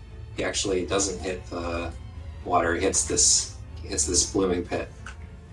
They come out of the water a couple feet before rounding off. So he slams into the side of that and then sinks into the water near one of these big barnacles. And it's ensnared. So Malthar, what would you like to do? Alright, Malthar is gonna shoot a crossbow bolt at this barnacle right there. Go for it.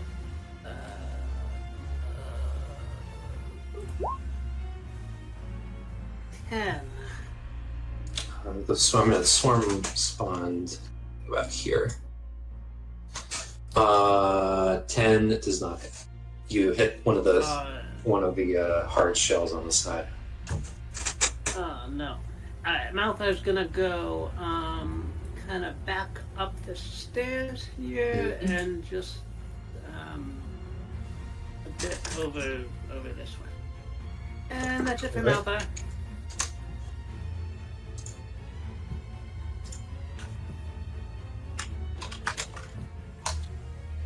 Bert. Oh, wait a minute. Nice job, Bert. Okay, yeah. It was a 10. Right. You made it angry. Yeah.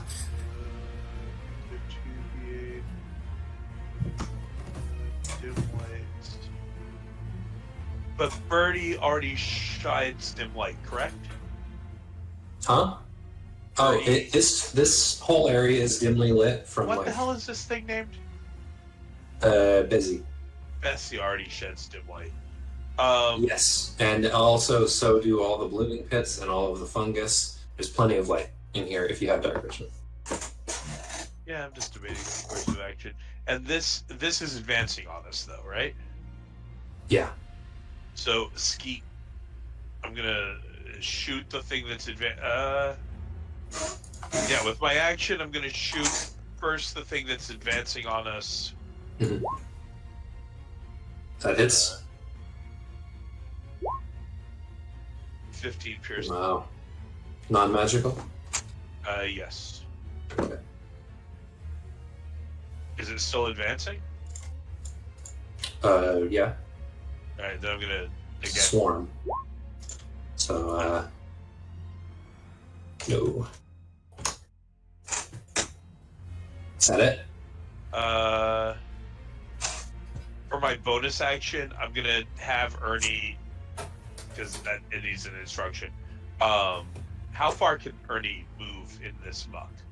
Half of 30. Yeah, half of his movement speed. Alright, then I'm gonna have him come attack the chain from this side. Alright.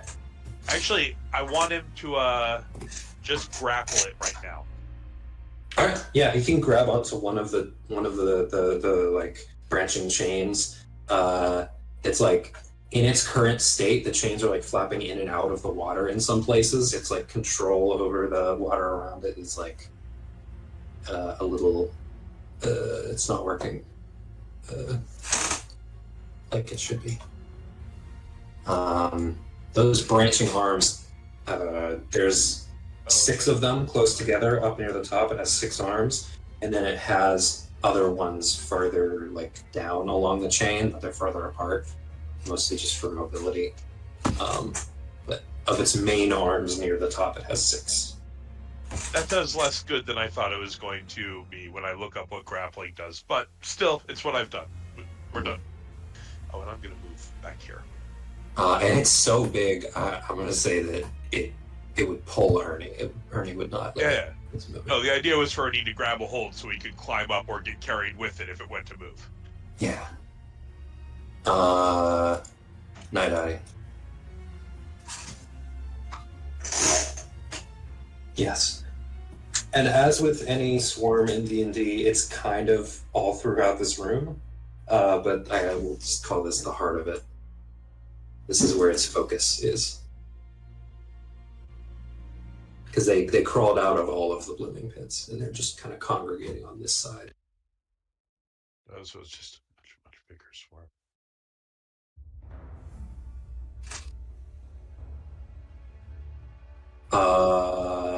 Do those both hit? Only the 23 hits. 12 just misses. Die, man. It's magical, so. Nice. Is that the end of your turn?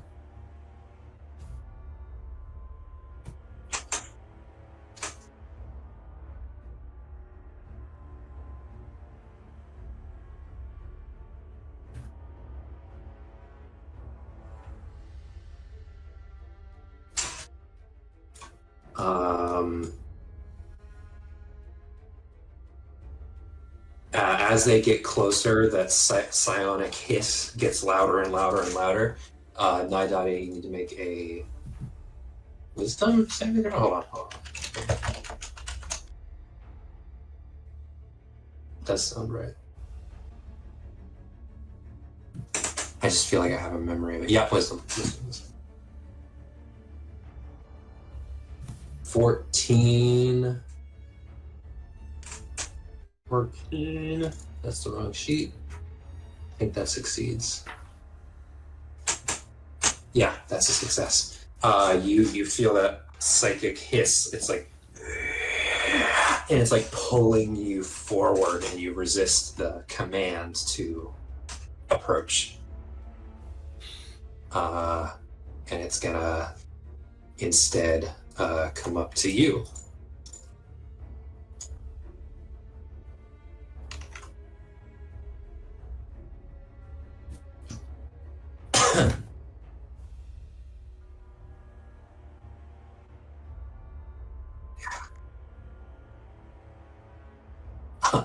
Now Bezzy's gonna try to escape. What does that, how does that work? Is it like a strength check? You said advantage because of size? Okay. All right.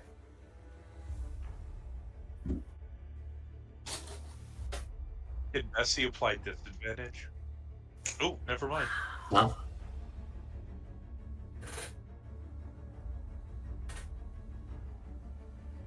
It is a 13 with advantage.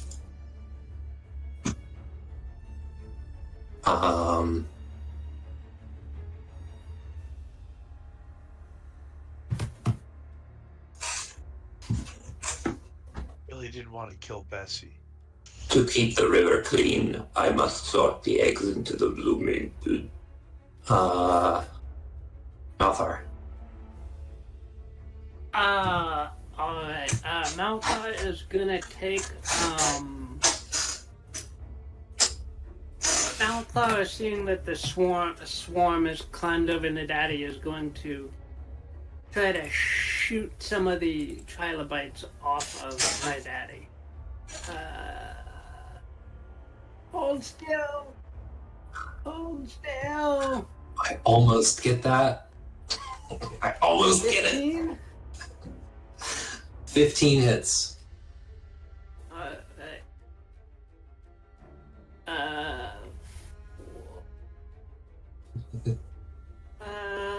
10. I think I would have sneak attack as well. Yeah, You there's have an ally within 5 feet. Yeah. Alright, 19. And yeah. And it's you just about have a clear shot. Because it's on the ground and you have a clear shot. Now will move over this way, go down these steps a little bit, and try to hide kind of around this corner here. Alright. You hide over by one of the kayaks. Yeah. No. Okay, cool. That's it Nice. from out there. Alright. Bert.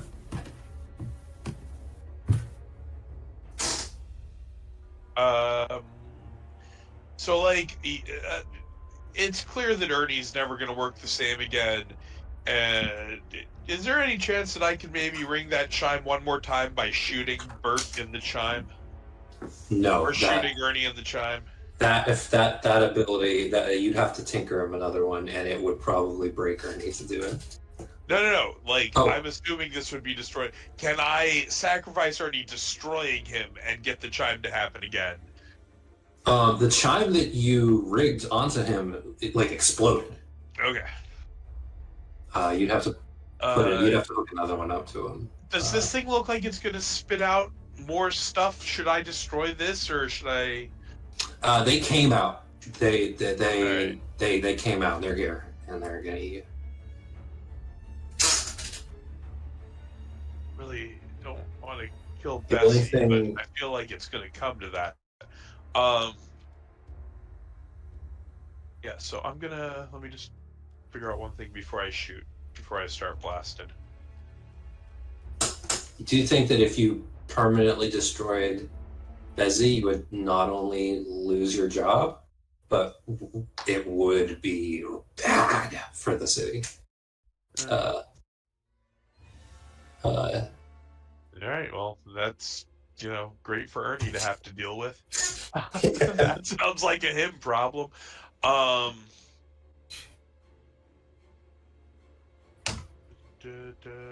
gonna blast the swarm.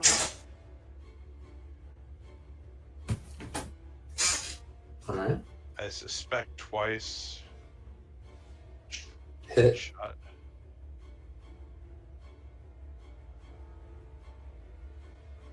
Yes. Yeah.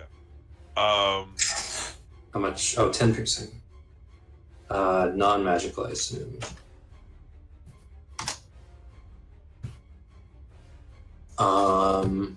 Anything And I'm else? gonna have. Right.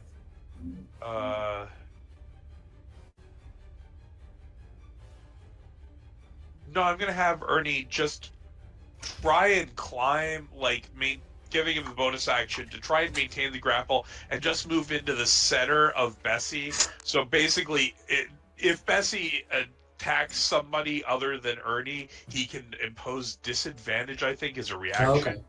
It's something like that. And I'm trying to position him well to protect us from Bessie. That's why I have him climbing in. All right, So as I long as just he's want to give grappling. him the instruction to climb into the middle. Okay, yeah. He'll climb into the middle and surround himself with chains, and if he'll be able to do that if someone attacks. If Bessie attacks someone. Yeah. All right, cool. And then I'm going to duck around the corner because, it's scary. All right, Naidaadi. Uh-huh.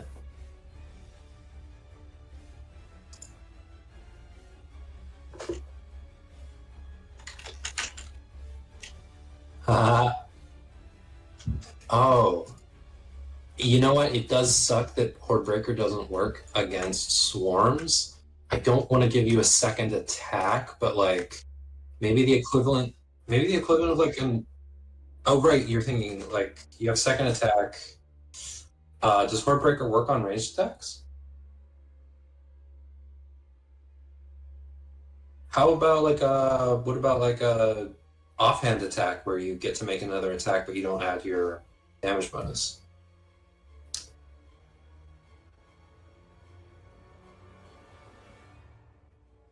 Okay. Yeah, I think. Yeah, I think Hornbreaker should work. I'm just trying to see if it would be like too much to allow that on a. No, I think you can. I think you can do it. Yeah, I'll say that you can attack it. You can get an additional attack. We'll treat it as an offhand, but that's my little tweak for applying it to a swarm. I'll try to figure out in the future, though. Maybe I'll just straight up allow it. But yeah, for now, go ahead.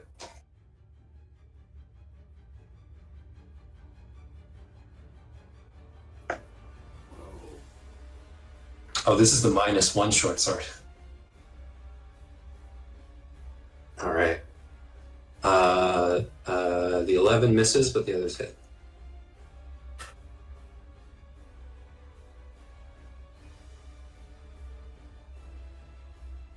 It's yes, 8 or 4 and 3.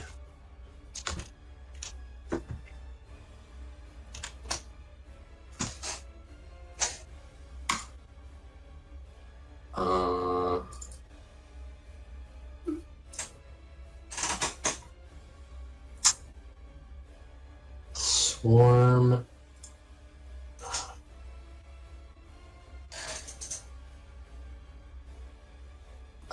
The swarm's gonna attack you.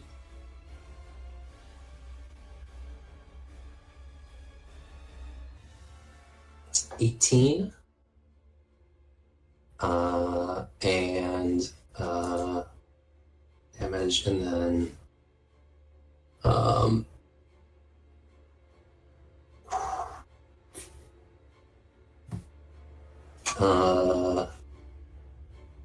that is 19 piercing damage.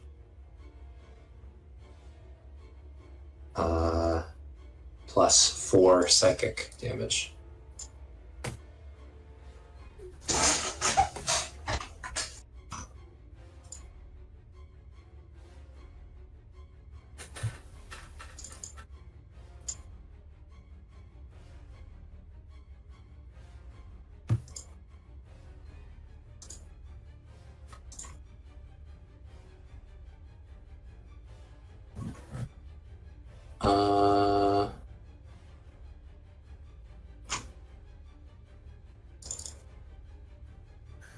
And that's the Trilobites' turn. Now, I'm looking at Ensnaring Strike. Can they attack the vines? A large advantage on the saving throw. Oh, they take... Oh, okay, so 1d6 damage to Bessie for being in the vines. How about that? Alright.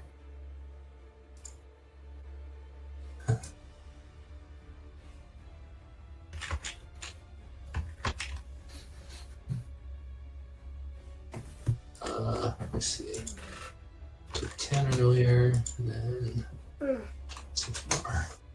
Actually, it would have been 3 more. Oh no, it's magic. It's magic.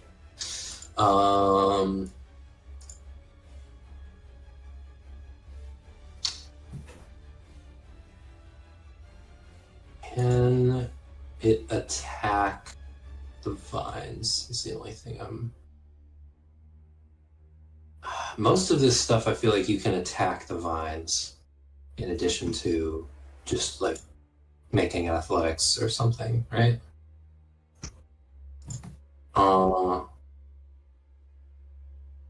What's your spell DC? Mm-hmm.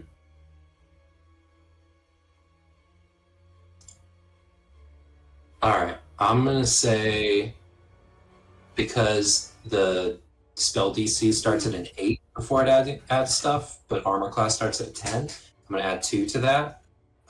Would you say it was 15? 14. So 16. I'll try to hit 16 to break the vines.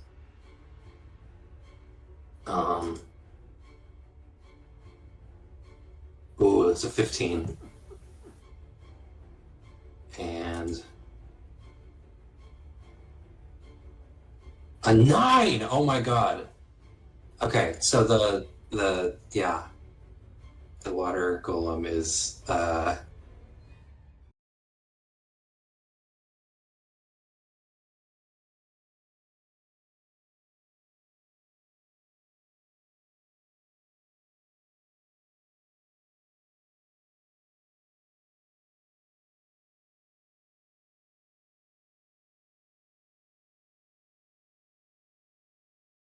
hiding and try to kill this.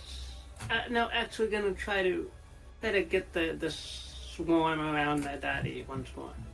all right. Crossbow. This is good. You guys are gonna be able to like shadows. fight them one at a time, basically.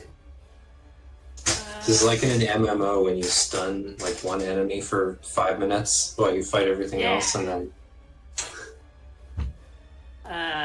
20 damage to the swarm. Right. If 19 hit. 19 hits, yeah. Oh. Alright. And then anything else? Malta will move over this way and try to hide again. But oh no, there's a barnacle in there. So and an eyeball with wings. No. That's it for Malta. Alright, Bert.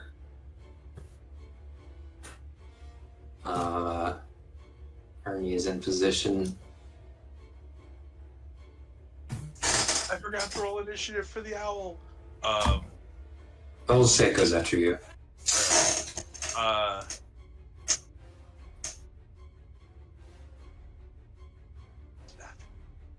I'm gonna blast the swarm by. Damn it, my memory for names sucks. The dragon dude.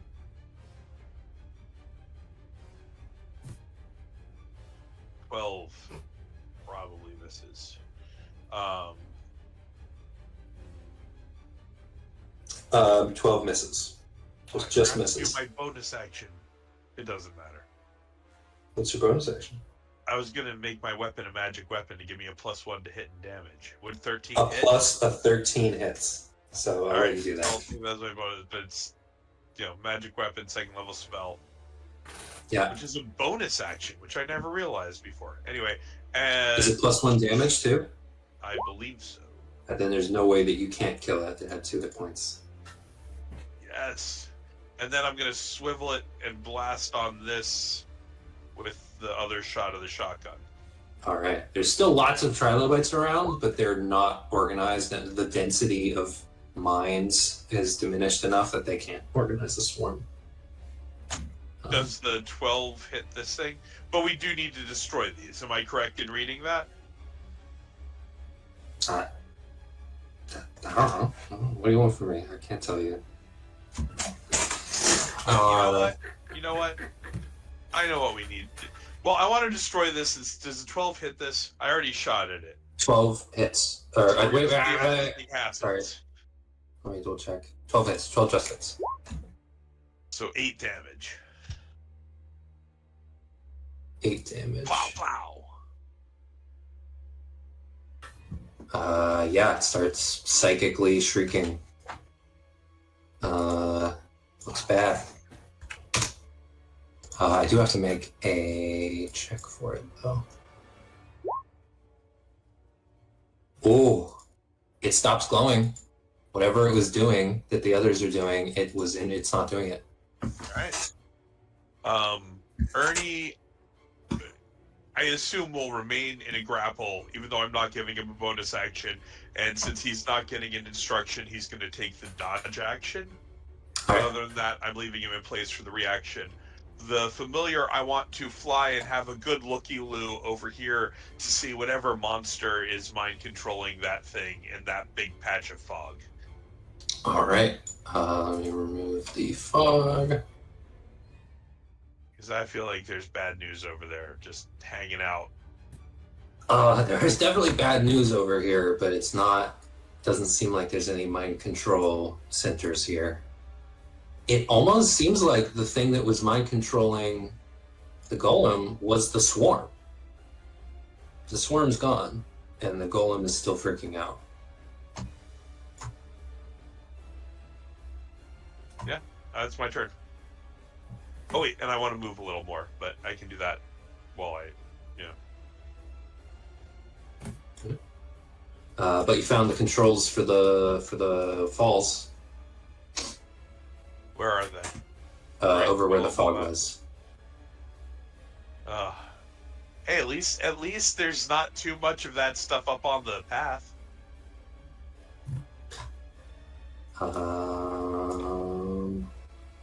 Is that the end of your turn? Yeah. Naidaadi.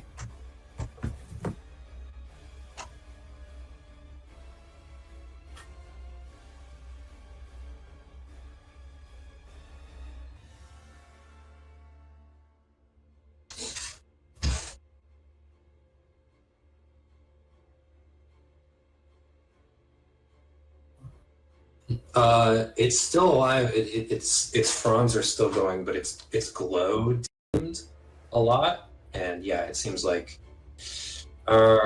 anyone proficient in Arcana could make a roll, an Arcana roll to try and figure out what's happening there. But that's the only way if you have Arcana.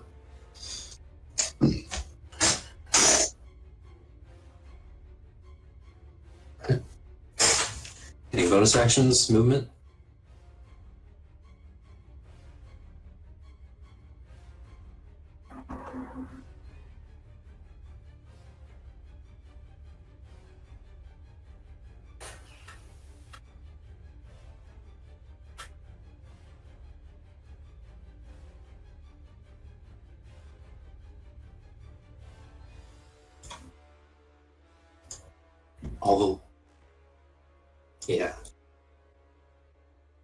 All the little barnacles throughout the place kind of pulse a little bit in unison, and this barnacle starts glowing again.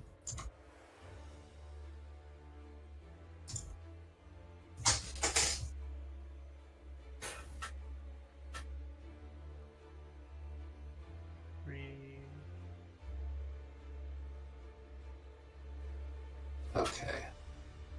Oh, wait a minute. Is Ensnaring Strike concentration? Give me two concentration checks, I think. Did you get hit 2 times? Have you been hit 2 times?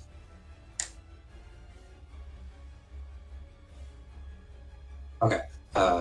Give me 1 concentration check then. Maintain concentration.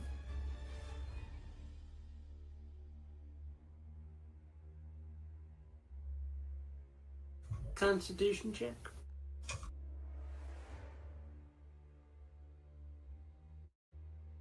Whew. All right. Still ensnared. Oh my god. It's gonna...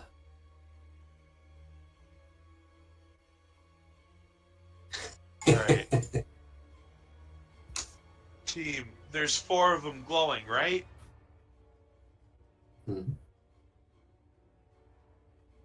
Well, there's 4 of us.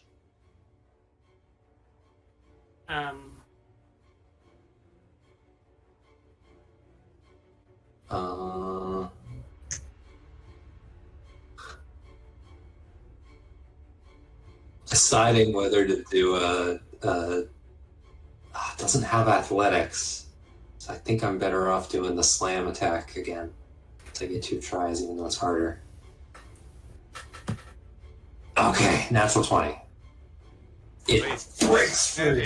Disadvantage. Disadvantage, because it's attacking the. I forgot that's an attack. Oh my god.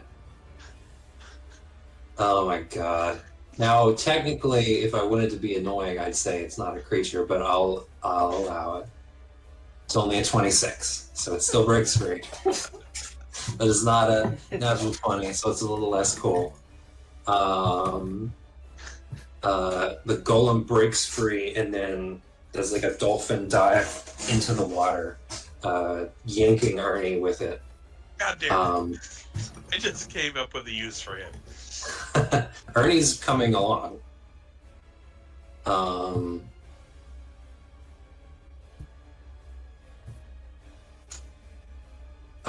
It swims very, very quickly and ferociously. I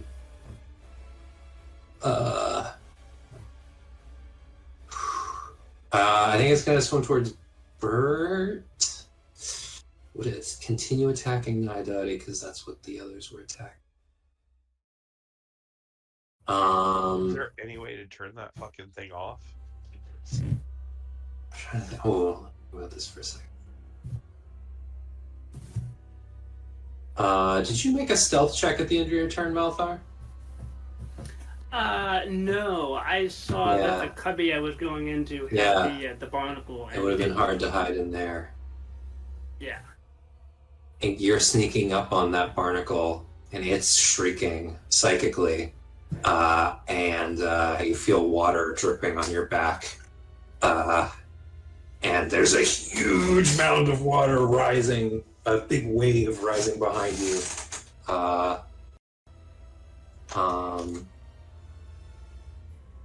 Oh my god. Oh no. You need to make a strength saving throw. Alright. You're about to be whelmed. Prepare to be whelmed. Oh no, that succeeds. You're underwhelmed. Literally. So yeah, it rises up behind you and crashes on top of you as a wave. And the chains try to wrap around you, and you're fighting those off. You're underwater, basically, like inside of it.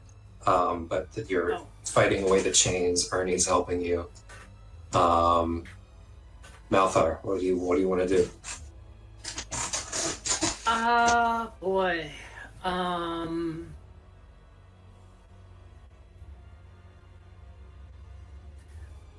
I think I'm gonna use Skirmisher at the end of that creature's turn to move. Nice. 1, 2, 15 feet away, something like that. I really like that ability. It's not super strong, but it's so useful in the little every once in a while. It's really useful. Yeah. Oh boy. I don't want to harm the elemental. I'm just gonna shoot at this barnacle right here. Around the elemental. Crossbow. Pew. 20. Or no sneak attack, but 9 piercing. 9. That's how many hit points it has. That awesome. one is gone. It stops glowing. The elemental, which is crawling along the stone, the water like washes up on the side and starts sliding towards you. And it says stop, stop, stop, stop. It just rattles in its artificial voice. Bert. Creepy. Oh wait, Malthus gonna move. One, Sorry, I'm two, moving too quick. 3, 4, 5, 6, 7, and bonus action hide right there. Cool. Bert. And that's it. I'm gonna blast this with my shotgun. All right. Hopefully. And then I'm gonna move my distance of movement.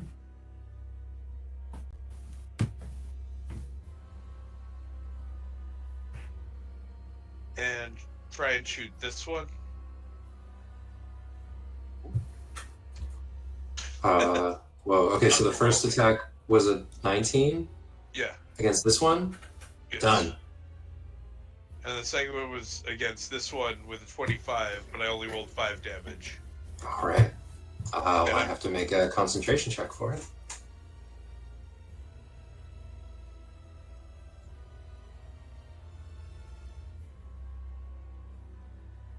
That's 17. And then I'm going to have Ernie jump off and attack this one. Cool. Oh, nice. Did that register? No, it did not. Oh. Ooh, no. It just falls against the hard shell. And then one of the chains around yanks him the back. other side. Oh, okay. Is that the end of your turn? Yeah, that's all I got. Naidaadi.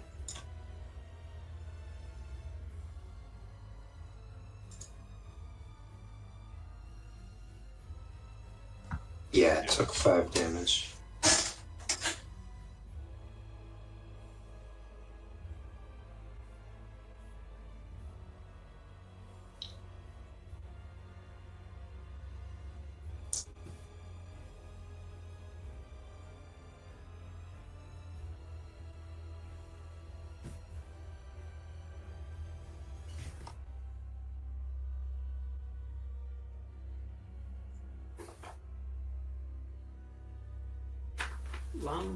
Longbow.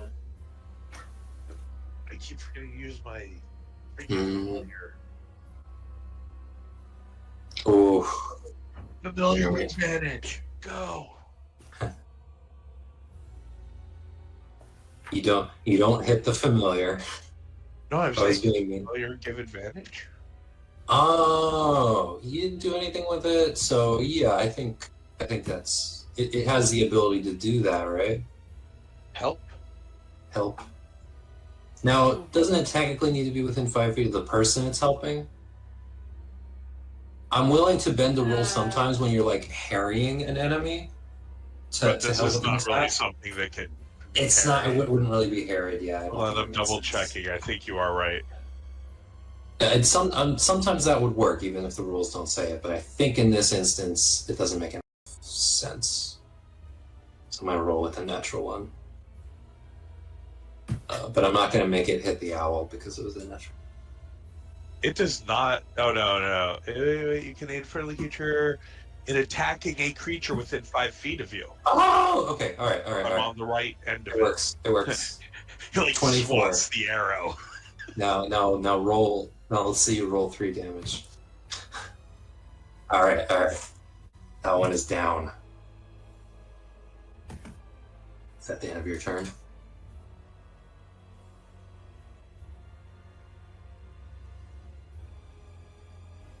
All right.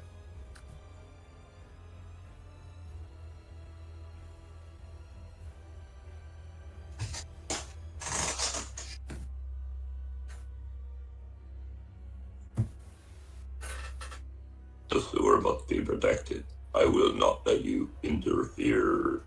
The water is like creeping up against gravity, sliding around, like filling up this alcove.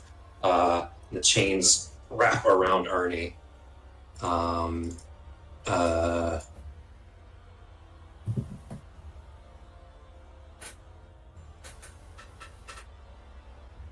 It's a 16. Ernie is going to look deeply in his eyes and try and impose disadvantage by making it feel awkward and being like, "Yes, Daddy, harder." 12 damage. All right, and Ernie's down. Bezzy rips the arms and legs off of Ernie, and he just goes spinning in this like whirlpool inside of his body, and just spits him out in pieces in the water around here. The chain slides backwards into the water again, like being pulled at its base, and Bezzy rockets with a 90-foot movement speed. Oh, can't quite reach Naidaadi.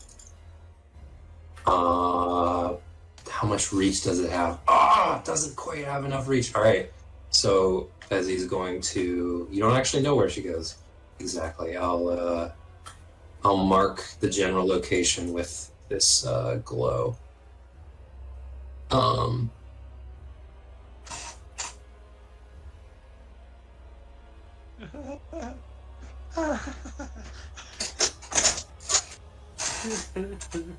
So, I'm really sorry about this, but I just wrote down on my little notepad the name of your character, but my reflex was to make it NY Daddy. Yeah. We haven't made that joke openly, but if it makes you feel better, I've thought of that before.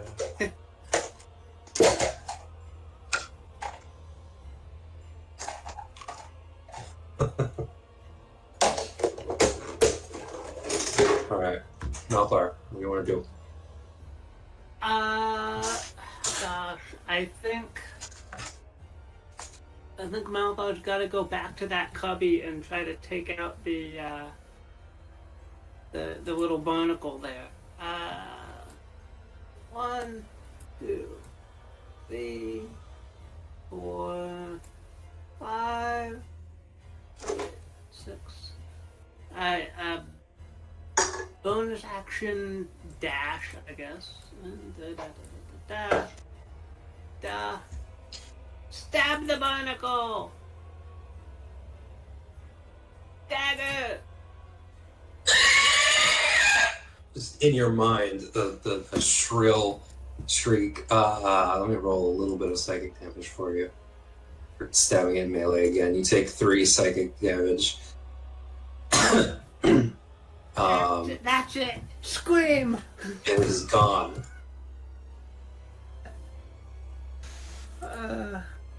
Is that the 4th one?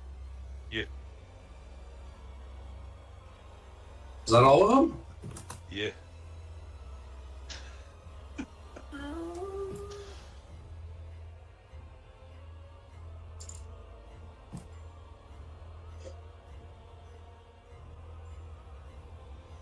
Missy, you alright now? You got yourself feeling better?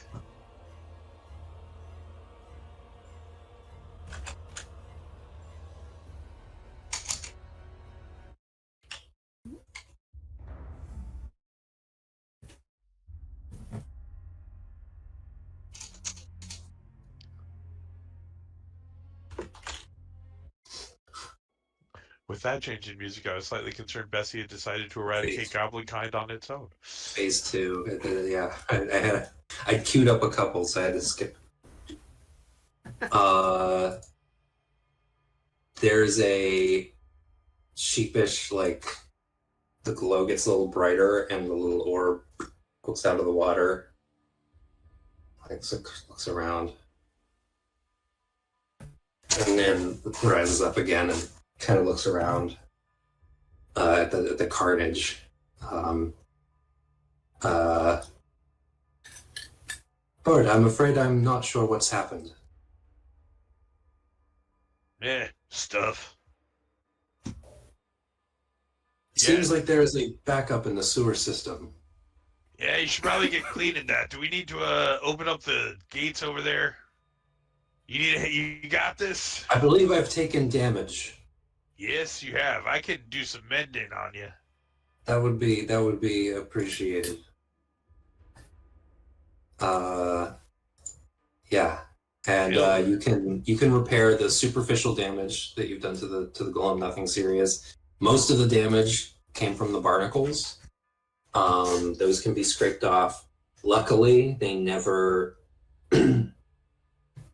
managed to like puncture or crack the orb that is like the central brain of the and power source. Some of the chains have been eaten through a little bit, but those can be mended definitely.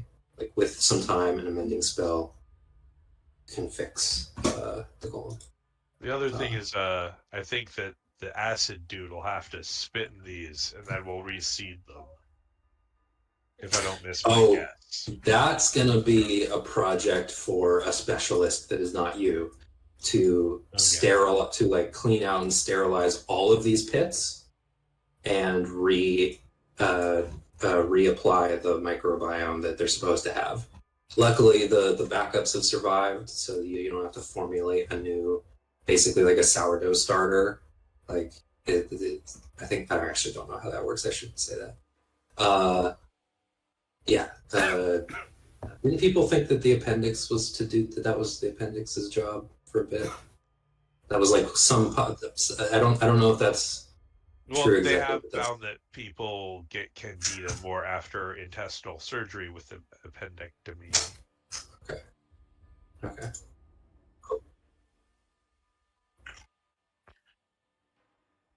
Oh, he could have helped out with this.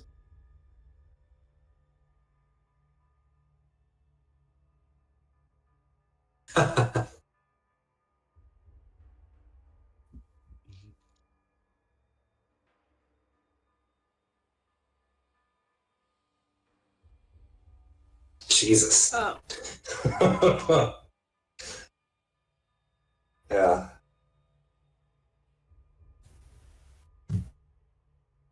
Jesus.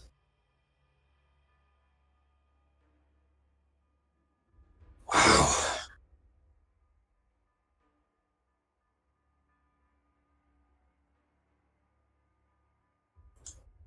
Are those, I wondered, because I knew there were digesting pits, but I didn't know if they were like microbial, if they were like organic.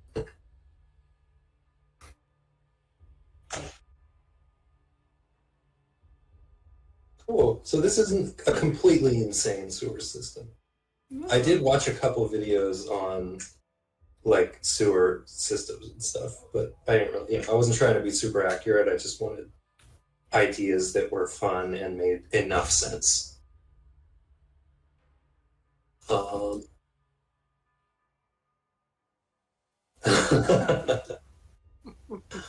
hi. Sorry you had to watch these.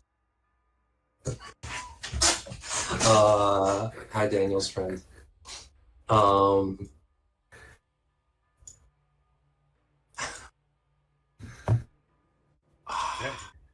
How many of these would have needed to have been active to have restored the set? Oh my god, you guys hear that noise in the background here? That was my daughter. Yeah, you're hearing clang, clang, clang, clang, clang. It's still combat music, but just because it felt wrong to switch fully to the non-combat music. You need to throw the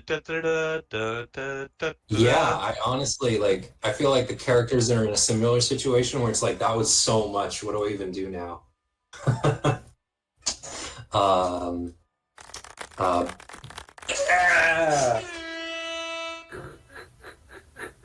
But yeah, most of the maintenance that's left to do will have to be done by other, like the stonework. There's a lot of stuff to be done on the stone. There's, getting the blooming pits back and working. But this is all fixable.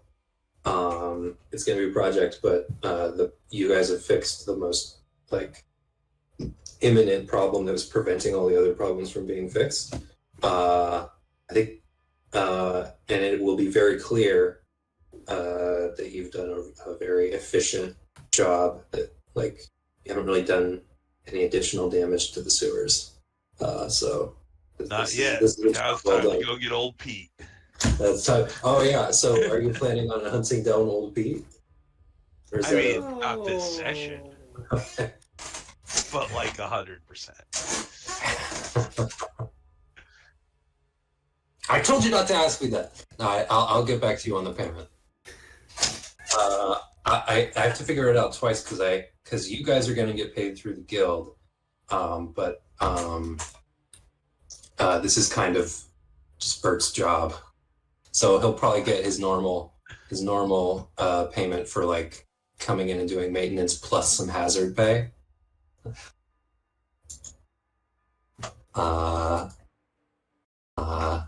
But yeah, good game. Yeah, I'll see you next week, maybe. Right. No, maybe not next week. Cool. Have a good one, guys. All Yeah. right.